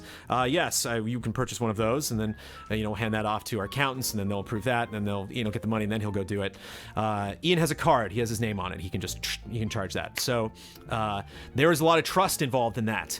I definitely got burned by some partners that I had early in my business career, post college in my 20s, and it is a scary thing to do, to be even partners with a group of people. But I think one of the things that I always come back to is that we have a tremendous amount of access to the gaming industry, be that the ability to shoot something, to have a YouTube channel with 180 plus subscribers, to produce a podcast we know people are going to listen to do streams we know people are going to show up and watch, to have a voice, to be able to get to E3, to be able to be flown to San Francisco to play Red Dead Redemption 2. There is a very, very small percentage of human beings on planet Earth that get the opportunity to do that, and I think all of us appreciate and understand that opportunity, even from a production standpoint, because some of us, Daniel Bloodworth and Don Casanova and Ian, like, they have production jobs outside of this. They go and they set up lights and they do live events and play music and edit videos for other people, and just the opportunity to have another job that is in any way flexible, that you can kind of look at your work day and try to figure out your own schedule of how you do things. Being from production myself, being an artist myself, the value of that is indescribable. Like I was talking about having the studio, it's like, that's just mind-boggling to have our own creative space to produce our own things. And so I would be shocked if any one of those people, in a malicious way toward the other allies or our community, just briskly walked away from that. So I'm not concerned about when I communicate to an ally, when I've known these people as long as I've known them, whether it's Damiani or Ben or Kyle or Huber, any of these maniacs who takes on more work than they probably should for their own sanity and health. When I look into their eyes and they say, I can't do this, it's too much work, I need to work on these other things, I believe them, and I understand specifically with the managerial responsibilities that Damiani has in terms of he's doing so much communication with a lot of other people outside of Easy Allies and taking on a lot of projects by himself, that we're really just talking about, gushy feelings whenever I talk about the hierarchical structure at Easy Allies, because yeah, it would make my job easier just to tell people, like, just do that. Like, I'm not saying that I haven't never had any like pushback from any of the allies, that I've never been like, hey, it'd be great if you could, lift a finger here, and they're like, no. And it's that's frustrating. Or having somebody to come to me and they're like, I feel like I'm overworked, and like I'm not saying I might disagree, but just like, God, that's not the news that I wanted to hear, or I wish I could give this to somebody, or I wish somebody would work on another project or get something done earlier. It always comes back to the fact that I know that person is in the position that they are in because this job means more to them than it probably, not means more to them than it probably should, but they put more attention on it than they probably should, when they should be probably just kicking back and doing other things. In a lot of ways, even just playing video games is associated with that as well, because a lot of us work on projects and want to be ready for spoiler modes, want to be ready for Frame Trap, want to be ready for the podcast, want to be ready for Goaties. Goaties is coming up. I'm going to play Rise of the Tomb Raider and not play other games that I have my eyes on, because I've played Spider-Man, I'm going to play Red Dead, and I'm like, okay, I want to play all the shooter games this year, third-person shooters, and like have a sense of third-person action games and have a sense of how they stack up, so I can talk about that at Goaties and represent that conversation. So that's kind of where that comes from, and just how odd our jobs are, and we say that a lot when we budget item something, or we talk about needing money for something or needing attention. We're like, God, jobs are so weird. That was a conversation that we just had, and talking about this costume item or this strange thing. And so I think having your typical hierarchical, a company that makes widgets, and then you need to make 100 widgets, that's your week. And if you don't make 100 widgets, I'm going to pay you less, or I'm going to fire you. Not kind of the job that we run. So I know sometimes when we do something as swift as ending Easy Allies clips, it can seem really frustrating because then you start to look at us collectively as a group or one individual person and start to evaluate what that person's output and what that person does. And we can talk about that. If you want me to do an editorial on it or answer your question, I can go into detail about how much work I think any specific ally is working on, but or has on their plate, but I can't speak to 100% of what they're doing because everybody has their hand in something that either involves a business thing that we have not made public or a project that we haven't announced yet. Yeah, there we go. Stefan Bean. September seems to be another stellar year for YouTube metrics. Woohoo! We almost got the same subscriber plus and view count of last year, and we're still a full quarter to go this year, at least if Social Blade is believable. Questions. 1. Do you think that the 200,000 YouTube subscriber mark will be hit this year? Ooh, we'll be close. I might do a, we've jumped like 10K in the last couple months, so I would love it. I'd really, really, really like that. 200 to 300K is like the top of game-centric companies that haven't been around for like 20 years. You know, like there are a lot of our competitors, kind of funny. It has like 280, I think. And it's just like, oh, okay. Like, that's great. You know, to see the money that they're making, the outreach that they have, and the possibilities, the opportunities that they've been presented. So fingers crossed. I think it's possible. I don't know if it was Vegas. I don't know if I'd bet on it, but I think it's possible. Does Easy Allies earn more money on Twitch than on YouTube? We earn more money via Twitch.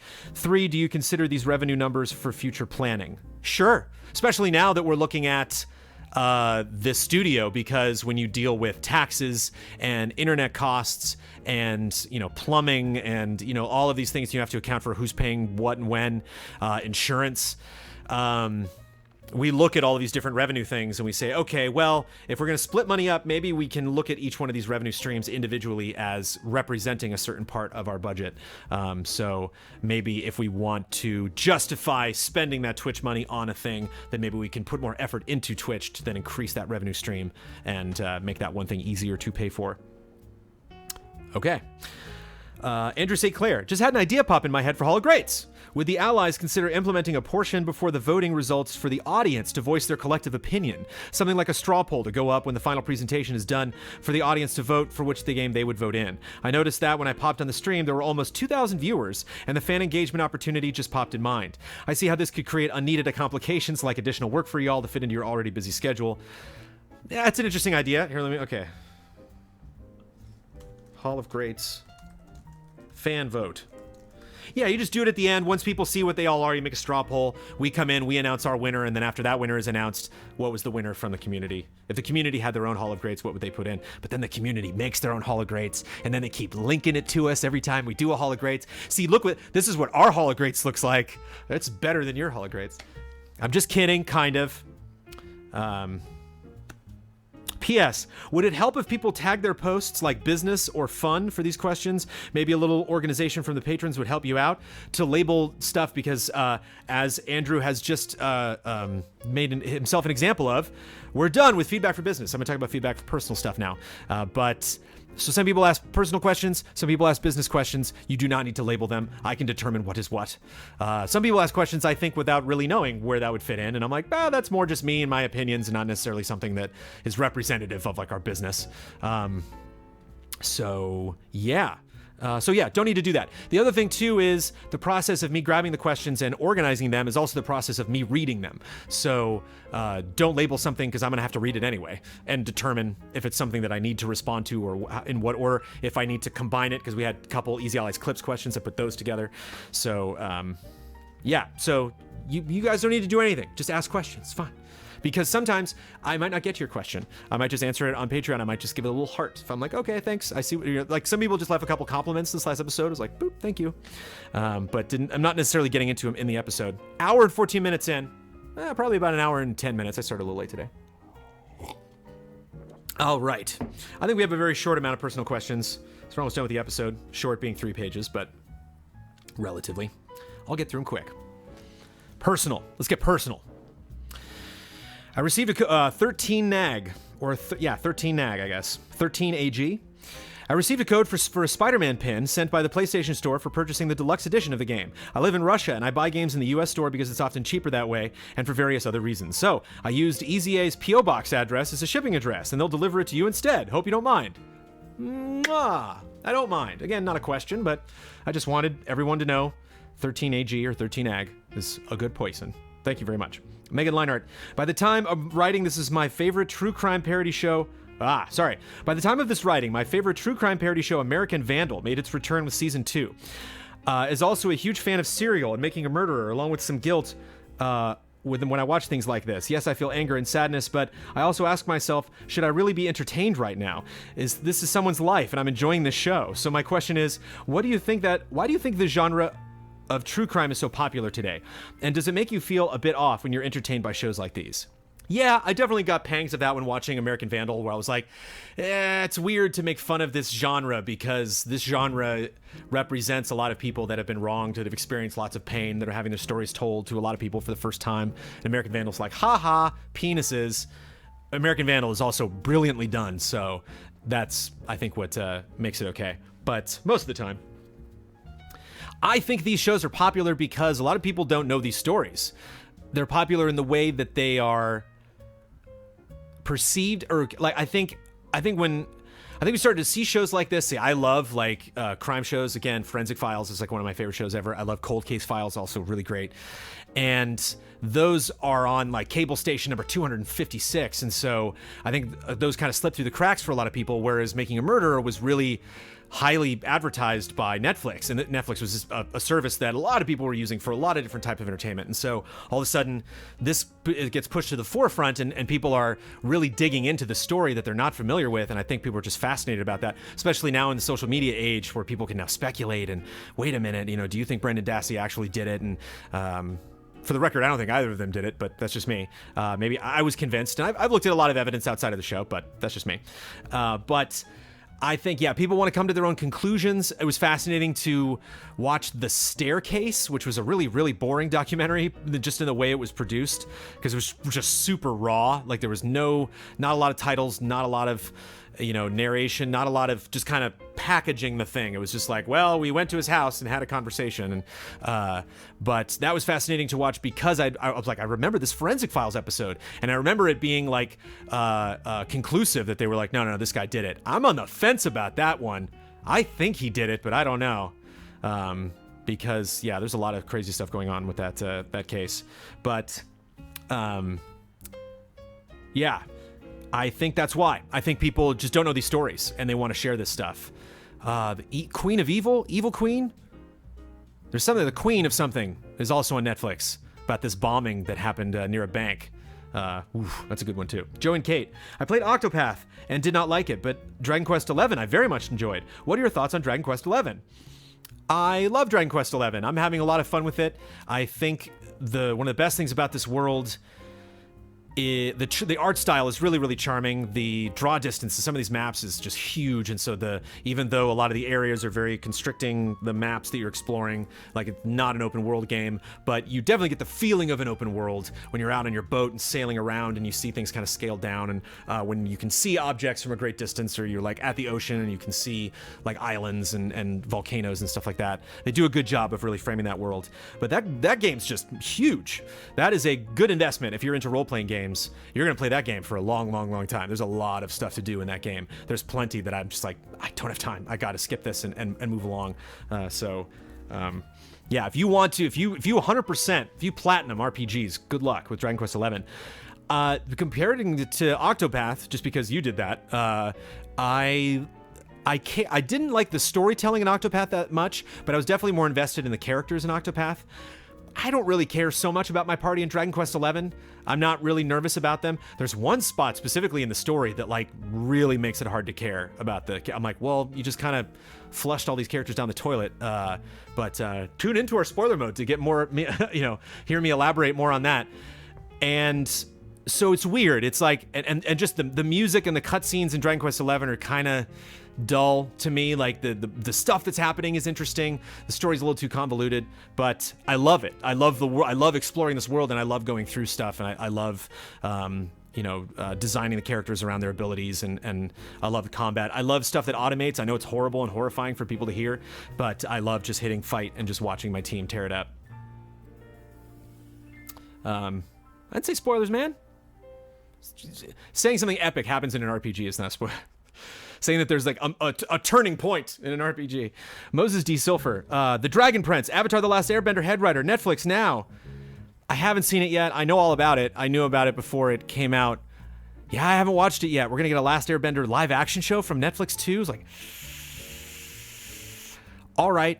I haven't heard good things about Dragon Prince, which is why I haven't put it high on my list. And Moses, you didn't say anything specifically here about it either. So, yeah.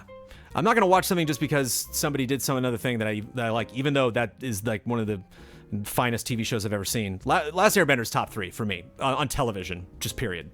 That is an excellent, excellent show. But at the same time, I've not heard a lot of great things. I think it was like Damiani and Ben. I was like, ah? And they're both like, it's all right. Could have been them. I don't know. I don't want to throw them under a bus. Alexander Zurianov. I've noticed that in reviews, you mostly say statement 1, but statement 1, but pause, statement 2. But sometimes you say statement 1, pause, but 2 examples from Shadow of the Tomb Raider review. So he actually listed 2 examples where you can hear me do this. At first, they can include pretty dull tasks like killing some guards or simply talking to a few people. But, okay, so the first one is, but I'll do these live. Okay. At first, they can include pretty dull tasks like killing some guards or simply talking to a few people, but the game always tries to tie in a narrative with these quests to make the towns feel more alive, which is appreciated. And these are used to upgrade your equipment like weapons and clothes, but they're also used for items like health potions. Isn't that weird? These are used to upgrade your equipment like weapons and clothes, but they're also used for items like health potions.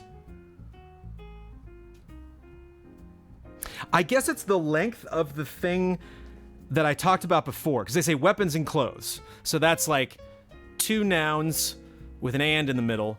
And this other one is like activities that you're describing. So it's killing some guards or simply talking to a few people. So like I just was talking a lot. So I'm just going to take a breath. It's just, I think the more, it's just a question of cadence and beats. Like when you have too many beats in a row, you are less inclined to take another one. But if you've been talking for a long continuous time, here comes the beat. It's interesting. Yeah, fascinating though. I love that. Not a lot of people, will point stuff out very specifically. Tiny little beats like that. I love it. That's my guess. I don't know definitively why the heck I do that. That's fascinating. Kyle Lee, with the confirmation of Animal Crossing Switch this past week, I wanted to ask what the number one thing you want from the new game is. Personally, I just want to be able to play as an animal. Fascinating. I think the point of that game is meeting animals, so I don't know if you're going to pull that off. I don't know if you're going to be able to do that. Maybe like dress up like an animal. That would be fun. Wear little like animal costumes. I want that game to be as revolutionary. I mean, you want to say want? This is not what I'm expecting.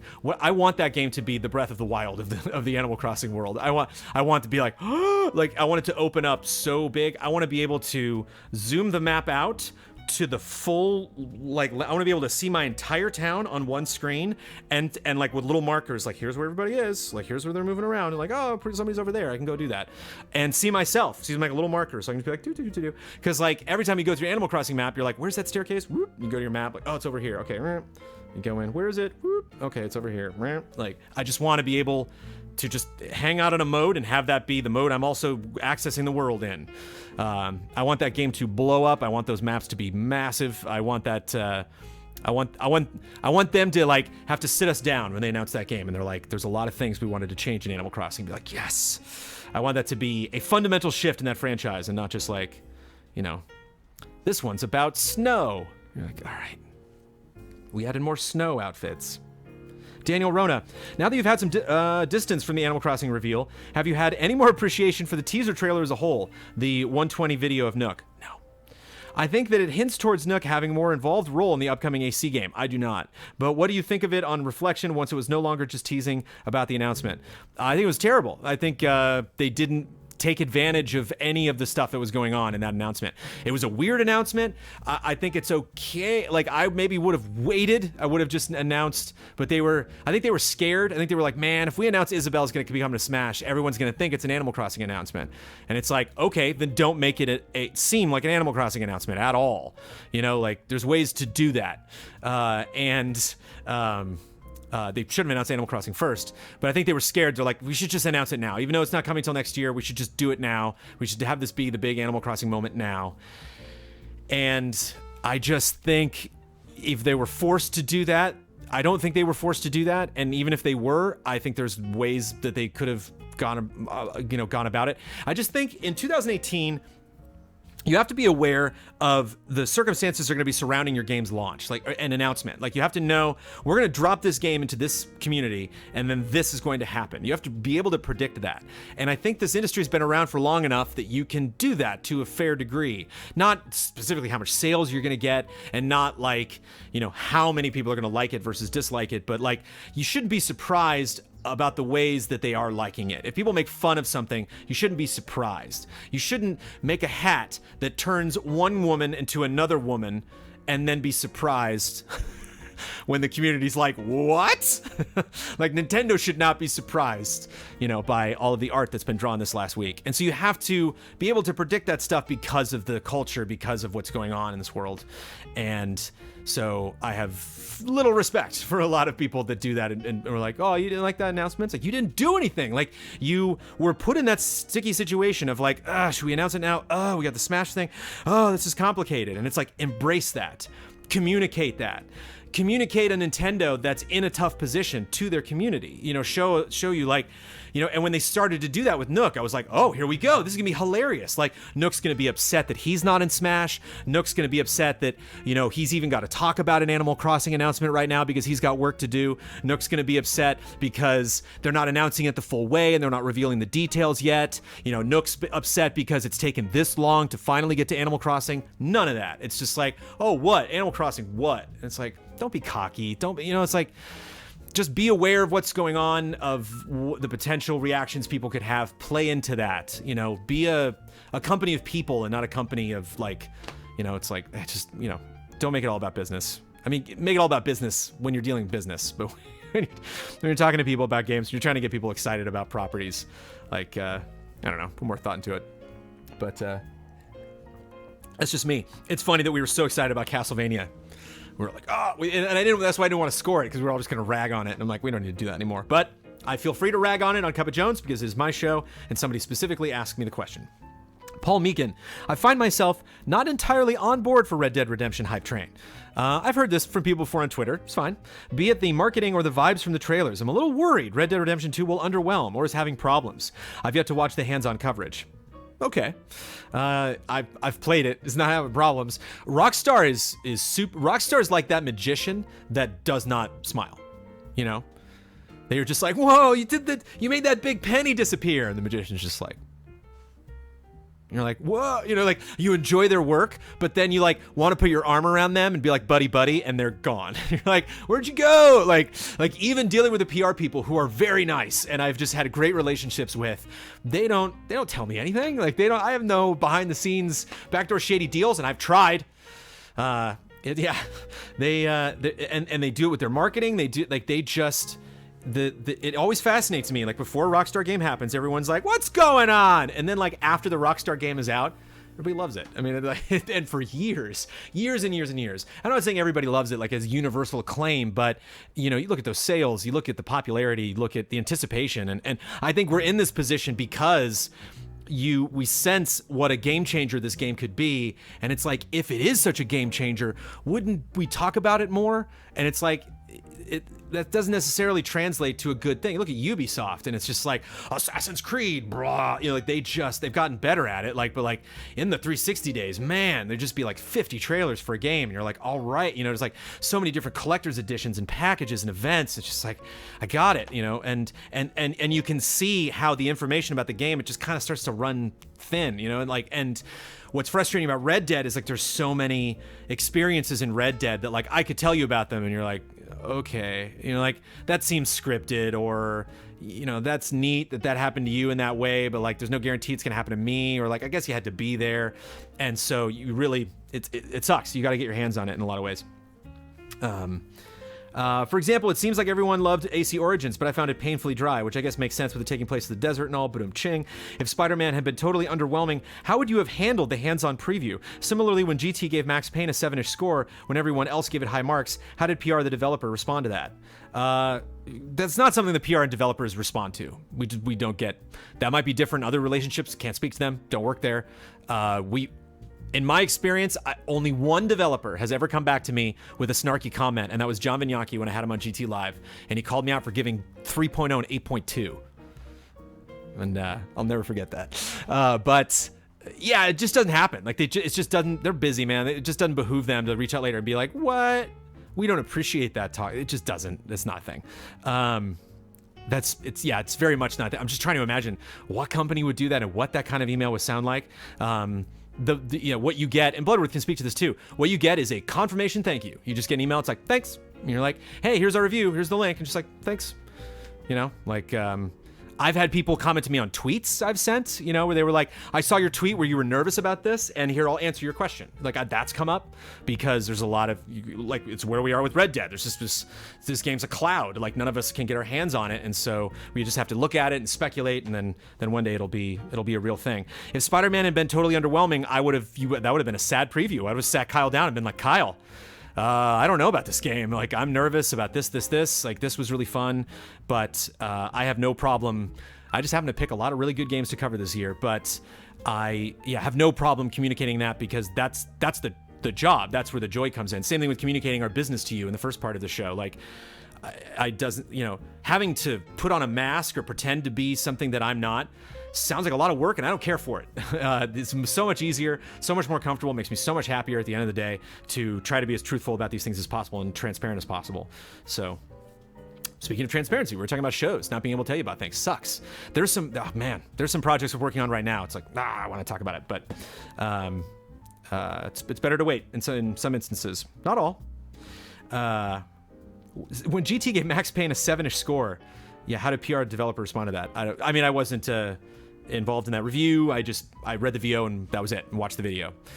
So I don't know if they ever responded, but Rockstar has never responded in the negative to anything that I've said. And if you watch some of those trailer analyses, like, I have been critical of Rockstar. Not a huge fan of the trailers that they've come out with. I think they could have done a better job. But that's my perspective looking at them. They have talked about those statements to me and talked about their perspective in making the video, and I'm like, oh, okay, that didn't come across at all, but fascinating to know what they were going for. But it'll be fun. I'm looking forward for the conversation to change from they're not showing me what I want to see to they didn't do this in the game, or this is a way they can improve the game, or when we finally get to play online, here's stuff that they hopefully add in the future. Morgan Mulhalla, what life advice would you give to the Easy Allies community? I think this helps us as an audience better understand what you value, and it might be helpful. What life advice could I give the Easy Allies community? Meditate.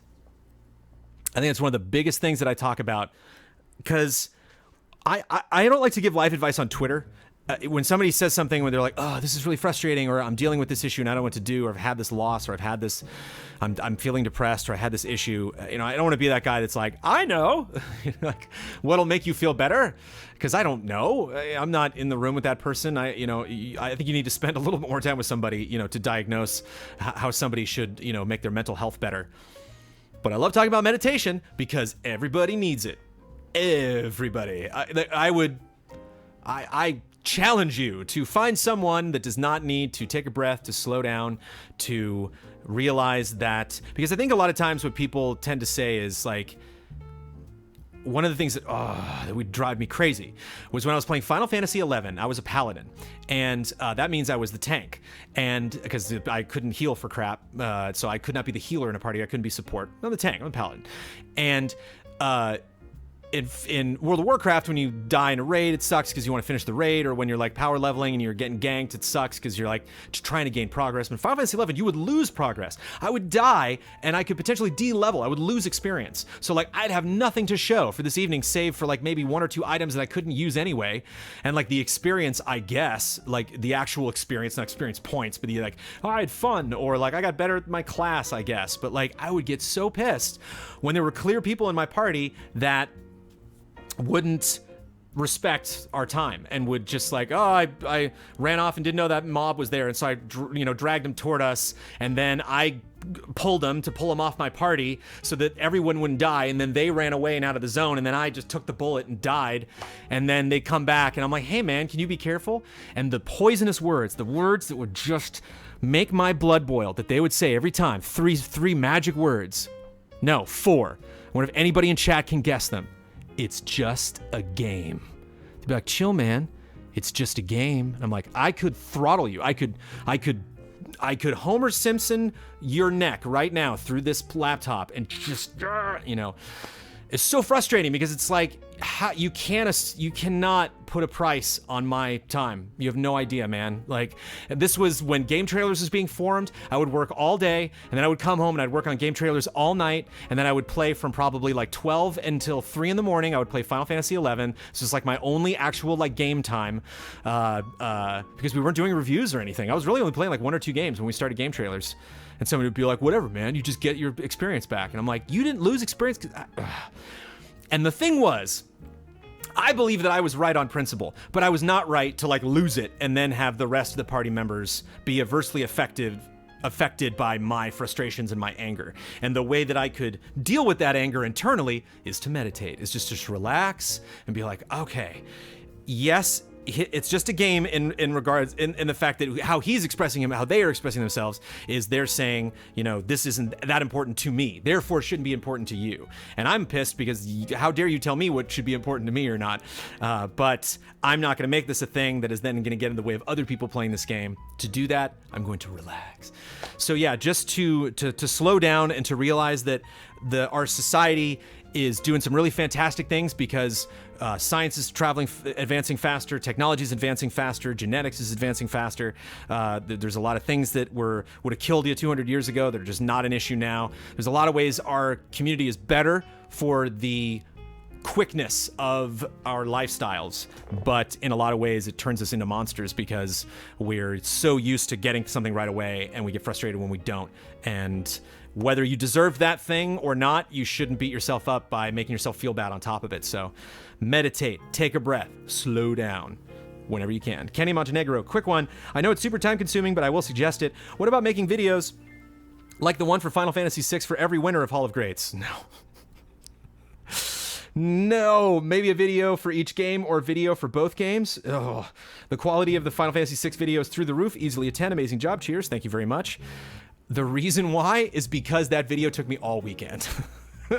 I have not done a video. I think I'm the only second person to do video. Some people have brought trailers and B-roll. Doesn't count. I'm talking about you wrote a script, you voiced it, you cut the footage to that script. That script on its own solely represented your 5 minutes of time to debate something for Hall of Grades. So you have Ian and myself who are, next to Don, like the 3 main editors who are producing a lot of the stuff that you're seeing at Easy Allies. And I made a point that I was like, all right, I'm only bringing Final Fantasy VI to the Hall of Greats if I do a video, if I write it. And I'm going to put it up on YouTube. I'm sorry, I tried to put it up yesterday, but I actually was very sick yesterday. I'm glad that my allergy medicine is still working this morning. But that took me not like all day Saturday, all day Sunday, but like I should have been cutting Trailer Jones. I should have been getting the community showcase ready, getting Cup of Jones ready. Like I put off a lot of other things because I'm like, just this once. I'm going to make a video. I'm going to really put my heart on this page. And I wrote a script that was like very different from what I usually write. It was, I don't get to say I a lot whenever I read VO in the booth. This was not a we situation. It was a lot of me calling upon my own memories. Like I wanted to talk about how I felt at the time because with a lot of retro games, I think you go back and play it now. It's like, okay, this is silly. And like, yeah, I think the dialogue is silly in a lot of instances in Final Fantasy VI. Silly bordering on confusion. Like characters say something sometimes like, what? Why are you reacting that way? And it's just the difficulty of like I got a sentence. That's it. So I have to like cram a lot into the sentence with emotion. But just these little bits of just seeing these characters facing each other and knowing like the stakes of what's going on. That stuff is still impactful to this day, and so I wanted to communicate that in that video. But yeah, that took 2 days, man, and that, like we can't do that every Hall of Greats, like then make a video on top of that. Some people have talked about when we did people talk about this a lot, and it's something that if we ever are able to hire another editor, obviously this would be at the forefront of just doing wrap-ups, doing highlights of group streams, doing highlights of when we hand out awards for different things, doing a highlight video. We did this for Game of the Year, I believe, which is great. Last year, I don't think we did it the year before. Maybe Ian did it both years, where he took all the footage and cut like one big collective. Here's all of our goatees if you want to watch everything just in a tiny like 10-minute video. We don't do a lot of those. We could do more. If we, didn't get sleep, but maybe that's something that we can add in the future. But not for Hall of Greats, not in the near future. Sorry, Kenny. But I'm glad you liked the video. Thank you very much. I appreciate that compliment. Chris, well, I usually don't ever post on Patreon. Something happened this Tuesday night that I had to comment on. My favorite game of all time, Final Fantasy VI, was added to the Hall of Greats. Spoilers. I honestly didn't think that you would bring it this time, but you did. So thank you for going all out with that amazing video that legit brought tears to my eyes. Your video and defense made me realize that I could listen to you talk about what makes Final Fantasy VI so special for hours on end. So I'll keep things to one question. In your eyes, who is the main character of Final Fantasy VI? I mean, Terra. She's the first person you see and the last person you see, so Terra. Yeah. Cool. I guess we're done here. But no, I mean, specifically for that reason, I think it's nice because I could hear Locke. So maybe that's like the battle. Is that like maybe it's Locke? Because he shows up at the beginning, he rescues Terra, and a lot of. I think we spend about equal time, if not maybe more time with Locke, as far as story beats he specifically needs to be at. I think Terra really takes up a lot of the beginning of the game, and I think there's specific moments where it's like you need Terra here, but she takes off. She vanishes for like a good chunk of that game, and even later on when you pick up her character after stuff happens, she kind of bails on the party then. Like it's kind of, there's a multi-step process in like bringing her back into the fold. And so I could see people being like, well, because she doesn't get that much screen time, maybe that was why she's not the main character. I think you can totally do that with a main character in any story, TV show, or movie. I think you can have the main character just bail, have somebody come in. Ellie Noire, we just did, the unlikable protagonist tries to pull something like that where they're like, whoops, switcheroo, who's this random person? So I could see that, but the fact that it opens with her, that the whole game is about the discovery of magic, the rediscovery of magic, and what it means to have magic in you, whether you were born with it or whether it was given to you, and how to manage that. And it's kind of like X-Men a little bit, where there's a lot of people in the world that don't trust magic. Some towns actively try to hide it, and the Empire is clearly using it for evil. And so it's like, is magic inherently evil, or is it just evil in the hands of people who want to do evil? And that's Terra. That's like Locke's like, I miss my girlfriend and I like stealing stuff. Like, there's just not a lot about Locke's story that really kind of parallels a lot of the major themes that are brought up in 6. So there you go. I wanted to say congrats on your Hall of Greats win, says Kyle Matter. And this is the final question, by the way. I've spent a lot of time listening to you on this show since becoming a patron, and it made me very invested in your victory. In fact, your presentation and the look on your face. You'll never hear me complain about Hall of Greats. We're probably going to do away, longer talking about Hall of Greats, probably going to do away with backdoor shady deals. We have, Kyle started this, and this last one was the only time I did it. I did it with Brad, and it turned out Bloodborne was my second pick anyway. When I looked at all those games, I was like, well, you brought a game that I was confident about. So I ended up scoring based on interest anyway. But we would have deals because we added a rule where a game gets knocked out. And so to not have a game knocked out, because Kyle wanted to do this Mega Man Legends bit, he wanted to have deals that you could set up with people. We're very likely not going to do that for the next Hall of Greats because a lot of people hated that. So sorry. Some people are Hasney, you're sad that we're not going to backdoor shady deals. No, everybody's. It isn't a bit. Let me put it this way. Kyle can plead for deals. You know what I mean? Like, Kyle can ask someone if they would help out, but there's no absolute guarantee that those things are going to happen. Kyle, in fact, your presentation and the look on your face when Final Fantasy VI was announced as a winner finally convinced me to correct one of my gaming sins, as Huber said. Once I wrap up 100%ing Spider-Man, I will dive into Final Fantasy VI, my first ever Final Fantasy game. Since I have relatively little familiarity with the game and franchise outside of just general nerdy pop culture, I was wondering if you had any recommendations for my first time jumping in. Is there a best version of Final Fantasy VI I should try to get my hands on? Do you recommend playing in some particular manner to get the best first impression? I don't know your experience with RPGs. If you're not that experienced with RPGs, I would recommend in the beginning of the game, taking a little time to taking a little time to grind, just like right at the beginning. Locke and Terra, I think, is the first like party that you get really, where you get out into the world, and you can go back into Narshe and you can heal. There's a little store right in the front of Narshe where you just go in. There's a bunch of scholars. They're kind of like stepping outside of the time of the world. It's like, what are you doing in Narshe? But there's a little bucket, I think, there that you can hit, and that'll heal you. And then you can just go back outside and just kill some easy enemies. Because it'll be nice to just have like a little bit of lead on that game that'll persist and stay with you throughout the whole experience. And never hurts to read a guide or just to have one that you like nearby, because that game can be a little obtuse, and it's nice to get everything. And especially near the end, there's some characters that you could miss. And so it was fun streaming it and still having people tell me stuff that I didn't know. So there you go. Do you recommend playing the game in some particular manner? I think the best way to play the game in current state, I mean, if you can still rock an SNES, that's great, but it's on the PlayStation Classic, the Super Nintendo Classic. So if you don't have that and you were on the fence or maybe thinking about getting it and you think it's a worthwhile investment, it's just really great to have that controller and plug it in HDMI into a big TV and play a huge version of Final Fantasy VI. And there we go. We are now going to switch to another track and possibly keep it under 2 hours. Love these 2 hour Cup of Joneses. Keeping it nice and lean. We are at 9 pages. 9 pages is good. Single digit Cup of Jones page episodes are good. There's this ant that's just been cruising around the whole time. Hi everybody. Corey Swafford asked a question that was very pointed about ending Easy Allies clips and talking about how much production we do and what everyone is focused on and whether they're focused on the right things, so on and so forth. I've been thinking about how you guys manage your content and hours spent towards specific tasks at Easy Allies. After reading that weekly clips is getting the axe, I've been compelled to bring up one of my concerns. I'm wanting to get your take on exactly how important you think it is for certain allies to stream live on Twitch for hours and hours. With a few exceptions, the majority of your live streams from individual allies will only bring in a few 100 viewers at max, and the archived versions on YouTube typically get in the ballpark of 200 to 500 views each. I'm not going to point fingers, but with canceling of weekly clips, a show that gets on average around 10,000 views, I'm wondering if Damiani is spending many hours streaming to such a small audience is a better use of his work for Easy Allies than producing something that is enjoyed by thousands of people each week. Do you see your streams from the various allies that only bring Do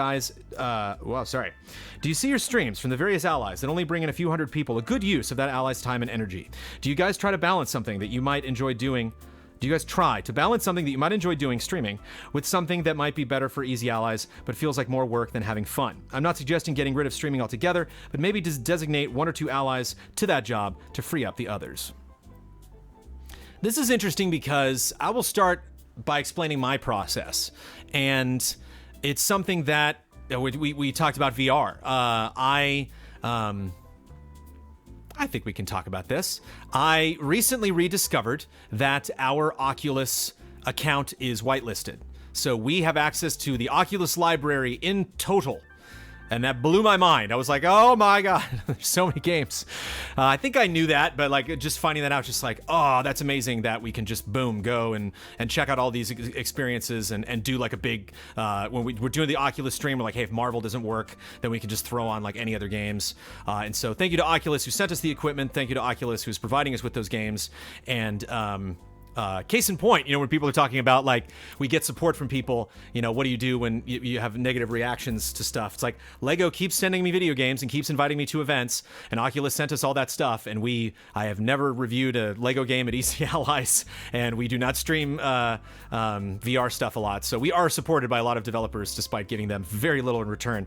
And I should cover more VR. I should talk about VR more. I should communicate experiences to VR because I'm one of the few people at Easy Allies who can, and I don't. And one of the main reasons that I don't is a lot of my job is in public. Hi, everyone. I have a couple hundred people. Case in point, only a couple hundred people watch Cup of Jones and really respond. I see kind of the same names every week and the same people in chat. And so there's a lot of things at Easy Allies that we communicate to a very small audience, but feel the need to do it to fulfill something that might not have something to do with views or specifically making any money. You know, I don't think people give us $1 to just watch Cup of Jones. If you do, that's amazing. So people are like, oh, it's my favorite show. And I'm like, it's just me at a desk. That can't be true. That can't be true. But I don't stream a lot. There are games that I could play. Man and I have been playing the crap out of Undercooked 2. Even if we're in our pajamas, it would be very easy to just bring a webcam and a laptop into the, you know, the living room and stream us playing that. But it's like, when so much of our lives are public, it's nice for me, especially not only lives being public, but just like my house, you know, it's like there's a lot going on here. And so it's nice to kind of like shut everything off, to put the caps back on all the cameras, all the lights off, and just focus on something.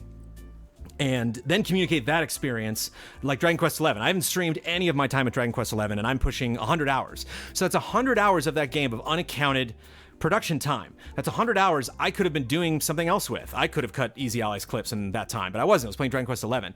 And so sometimes when you take one thing that we can do and immediately attach it to something else, sometimes when you're like, no Easy Allies clips, what about these streams? Surely if this goes away, then this can happen. And there's so many different reasons behind what we do, especially considering that this thing that we're covering, the main thrust of this Patreon in terms of the types of content that we produce is games focused.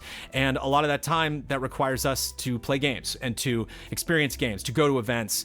You know, sometimes we go to an event not knowing if it's going to be worth it, you know, not knowing like what is our preview going to be out of this, or you know, I spent, you know, we invested in me going to San Francisco, and it's like, is this smart money, you know, to promote ourselves, or is this smart for me not to do a Cup of Jones and take my entire workday and go to Kind of Funny, go to San Francisco, be on Red Dead Radio, and always those questions come up. And I think in terms of, it's also worth saying that if anybody wants, this put way more, because I'm obviously going to bring Damiani's name up a lot, but all of us are culpable in terms of how we, you know, present our time to the world and how we spend that time doing the work here at Easy Allies. But Damiani responded to this. He didn't write his name on it, but I think it's clear, you can tell like who wrote that. But Damiani responded to the comment in chat, just talking about, you know, I'm working on a retro, I'm working on these other things, and while I might not spend that much time communicating that stuff, maybe I can do a better job reaching in with, you know, talking with allies, kind of identifying those big projects. Like I said, the difference between the weekly and monthly stuff that we do and these features that you don't necessarily get updates on, to maybe make a short list of those. And every time I do a Cup of Jones episode, address that to those people working on those projects and be like, is there anything I can say? Is there any kind of update that I can give people? Because I know it can seem insensitive and not betraying our fiduciary duty to explain to you what is being done with that money towards things that much more concerned about retros, because again, I will reiterate what I said before, that Easy Allies Clips is not a show we promised, is not a show that was specifically like requested of us by our community. It's, you know, obviously there's a lot more community involvement that people want, but it was a test. It was something that we had never done before. We didn't do that at Game Trailers. There was no model other than what some Game News had produced for us to follow, and we weren't really sure how that was going to fit into the schedule. Cup of Jones has gone through that process as well. Retros, obviously, as we're explaining now, have gone through that process. A lot of live events we've done have gone through that process of, we do it once and we realize, oh, okay, that not only is takes that much time, involves that much production, and produces that thing that will turn out that way, but over a long period of time, that is how it's going to fit into our schedule. And anytime that we introduce something that we are going to do annually, anytime, especially weekly, anytime we announce any kind of a weekly thing, even if we communicate that we really want to try to make this a regular thing, we really want it to fit into our schedule, so much of Easy Allies changes throughout the year. This is a very much a seasonal company where December, it's all about goaties. December, January, it's all about goaties. December, we're finishing those games. We're reading and following other people's goaties and comments and suggestions. And then January, we produce our own video and put that up. We do lots of anticipated things looking forward to the year. February... March, April, great feature months, great months to premiere stuff, great months for to get a lot of stuff out of the way. Actually, in a weird way, when I was in school, I actually really liked this span, because there was so much vacations in the beginning of the school year that it was nice. I mean, you know, I love vacation; I would never turn that down. But it was nice to like commit to a regular schedule and a more regular, basis, kind of just leading up to spring break, and so it was nice. to have consistency there. And consistency is something that we strive for and is tough to achieve here at Easy Allies. We get into May and then officially kicks off. Then we're planning for E3, and then from May until September, I mean, it is just nonstop events. And then we get into the core of our review season, where we're not only choosing to review more games because there's more things that are likely to be prevalent in the Game of the Year awards that we want to talk about, but these are games that we want to cover because they're good for our channel, they're good for growth, they're games that we are, excited about to the point of, freaking out, and a lot of these games are massive. Assassin's Creed Odyssey is massive. Valkyria Chronicles 4. What's the Pillars of Eternity 2 was one that Ben was playing for a long time. I asked the people at Rockstar how long Red Dead was. They had no idea. They were like, I think GTA 5 was like 50. I think GTA 5 was between 50 and 60 hours before I was like, okay, I can talk about this game and finally review it. Octopath Traveler was 100 plus. I'm just crossing the 100 plus mark in Dragon Quest 11. I didn't review Octopath or Dragon Quest 11, so it can be tricky to guarantee that we will have the amount of time that is required to work on everything. And that's another tricky thing also about the countdown, where people said, why were you so scared about doing it? Why didn't you implement for a long period of time? Because whereas Easy Allies Clips is something that I was like, we necessarily don't have to do if it's just not working out and if people don't want to do it. Again, if Damiani comes to me and he looks me in the eyes and he's like, I can't do this. It's just too much right now. I'm like, okay. But one other thing to talk about is, as I addressed earlier, the fact that if I was to be playing an MMO or playing some game that I'm really putting a lot of hours investing in that I don't stream, it makes me tip my hat all the more to Michael Damiani for choosing to share those moments. If he's like, hey, I've played so much 14, I think it would be fascinating to go back and play 11. I think about Final Fantasy 11 a lot, and I've really appreciated him going back and taking a look at this game and playing it with friends and playing it with allies I really cherished those few beats that I had with playing Final Fantasy 14 with the crew, because playing an MMO with people are some of my favorite memories, throughout all of gaming. And it's not something I've really got to share with the other allies. We'll see what the future of World of Warcraft holds, but it's probably not a game that I'm gonna go back to anytime soon. And so we played Destiny together for a really little while. I really, really loved that. And so having Monster Hunter World, I'm really jealous of those guys, even though I'm glad I'm not committing to that time-wise to doing weekly hunts with them. But having that group experience with these wonderful boys that I work with is something that is really valuable to us. But I think it extends not only, I think it's representative not only of this passion that Damiani has for the Final Fantasy franchise. He has a passion for MMOs. He has a passion for this community that he's met, that's grown, as you do. I'm sure a lot of you do, whether you're playing Sea of Thieves or No Man's Sky or, Guild Wars or whatever, like Eve or what was it, Star Citizen. Like you play a game, you like the game, and then when your interest generally just in that game specifically starts to wane a little bit, you realize that you've met these amazing people and you've become a part of this community, and you foster these relationships. You don't want to see them go away, and so you're willing to put up with a lot when you meet a lot of people that you like for a game that like Sea of Thieves is an okay game, but if I'm playing Sea of Thieves with my friends from high school, it's like one of my favorite gaming experiences of the year. And Damiani, I think more than any of us, is the most involved in Twitch, the most involved in what's the correct way to present ourselves on Twitch, what's the best way to manage our account, to manage our business there, to communicate with our audience, to communicate with Twitch itself as a company, to go to Twitch sponsored events, to basically put our best foot forward. And so it's one of those places where we have definitely had a conversation of are we streaming too much? Is it worth investing in this community, investing in this? Like I said, we do make more money on Twitch than we do on YouTube, but Twitch and YouTube, together pales in comparison to the total that we get from Patreon every month. Patreon is still definitely the breadwinner of Easy Allies. But I look at Damiani the way I look at Ben in terms of reviews. Ben, I think, is one of the best writers we have here at Easy Allies. for reviews or anything, but specifically with reviews, I just love the way he represents his passion and his experience, and I really learn just everything that I need to know about a game. I wish my Spider-Man review could have been a little more Ben Moore-esque as far as some ways I could have drilled down into some specific topics like gameplay and talk about the story without being spoilery, to give specific examples. He does a really good job of that. But Ben does too many reviews. Ben takes on way too many projects at once. It's a good thing and a bad thing. It's exciting that he's excited about these projects and he want to work on them, but there's a lot of reviews that Ben will start and he won't have time to finish them. Huber's very guilty of this as well, and well, we've had to grow accustomed to the fact that we can hand something off to some of these fine gentlemen who produce reviews for us and not know 100%. We know their intentions, but we can't commit 100% to communicating to our audience that will get a review. Sometimes people reach out to me on Twitter and like, is this being reviewed? And I'm like, on paper, but we don't know if that's something that we're actually going to have time, to finish. And so in a lot of ways, we do have to take on responsibilities that way. And so as Damiani expressed in this post, him streaming Final Fantasy XI and Final Fantasy XIV, him doing these long, midnight streams, jumping into something when it first comes out. Not a lot of people are going to jump into that. Not a lot of people are going to join him for those streams. But beyond just making money that we can then use to fund something, it's achieving so many other goals that have nothing to do necessarily with the monetary, needs of Easy Allies. One, it makes him happy. Two, he is covering that thing that none of us would cover otherwise.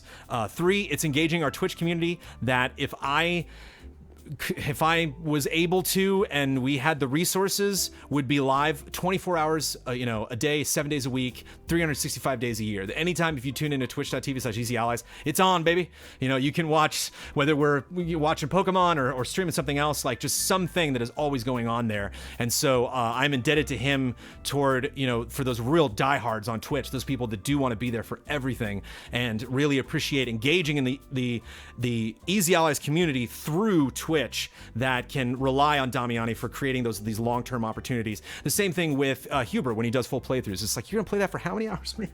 You're crazy. And we think about that whenever, I'll just jump on to do a test or something, or I'll just load the page and it's like 3 a.m. and I'm like, Damiani's streaming? What is he doing? And to me, in this work, it's delightful. It's one of those things that really helps me keep on working on the stuff that I work on, and knowing that even if I am working on a feature that is just going to appear on Patreon, is primarily done for our patrons, even if I'm working on a feature that is more intended to be absorbed by a mass YouTube audience, even if I'm doing something that, like Easy Living, that we're going to spend money on, that like maybe we get money back, I don't know, we're probably spending more money on this and we're actually going to get back, but it is an investment in one of our platforms. And I think Damiani himself is a huge investment in Twitch. Case in point, that's where the show came from. The show, Easy Allies Clips, came from his desire of showcasing people the kind of crazy stuff that we do here at Easy Allies that you might miss because there's so many hours of stuff that we stream.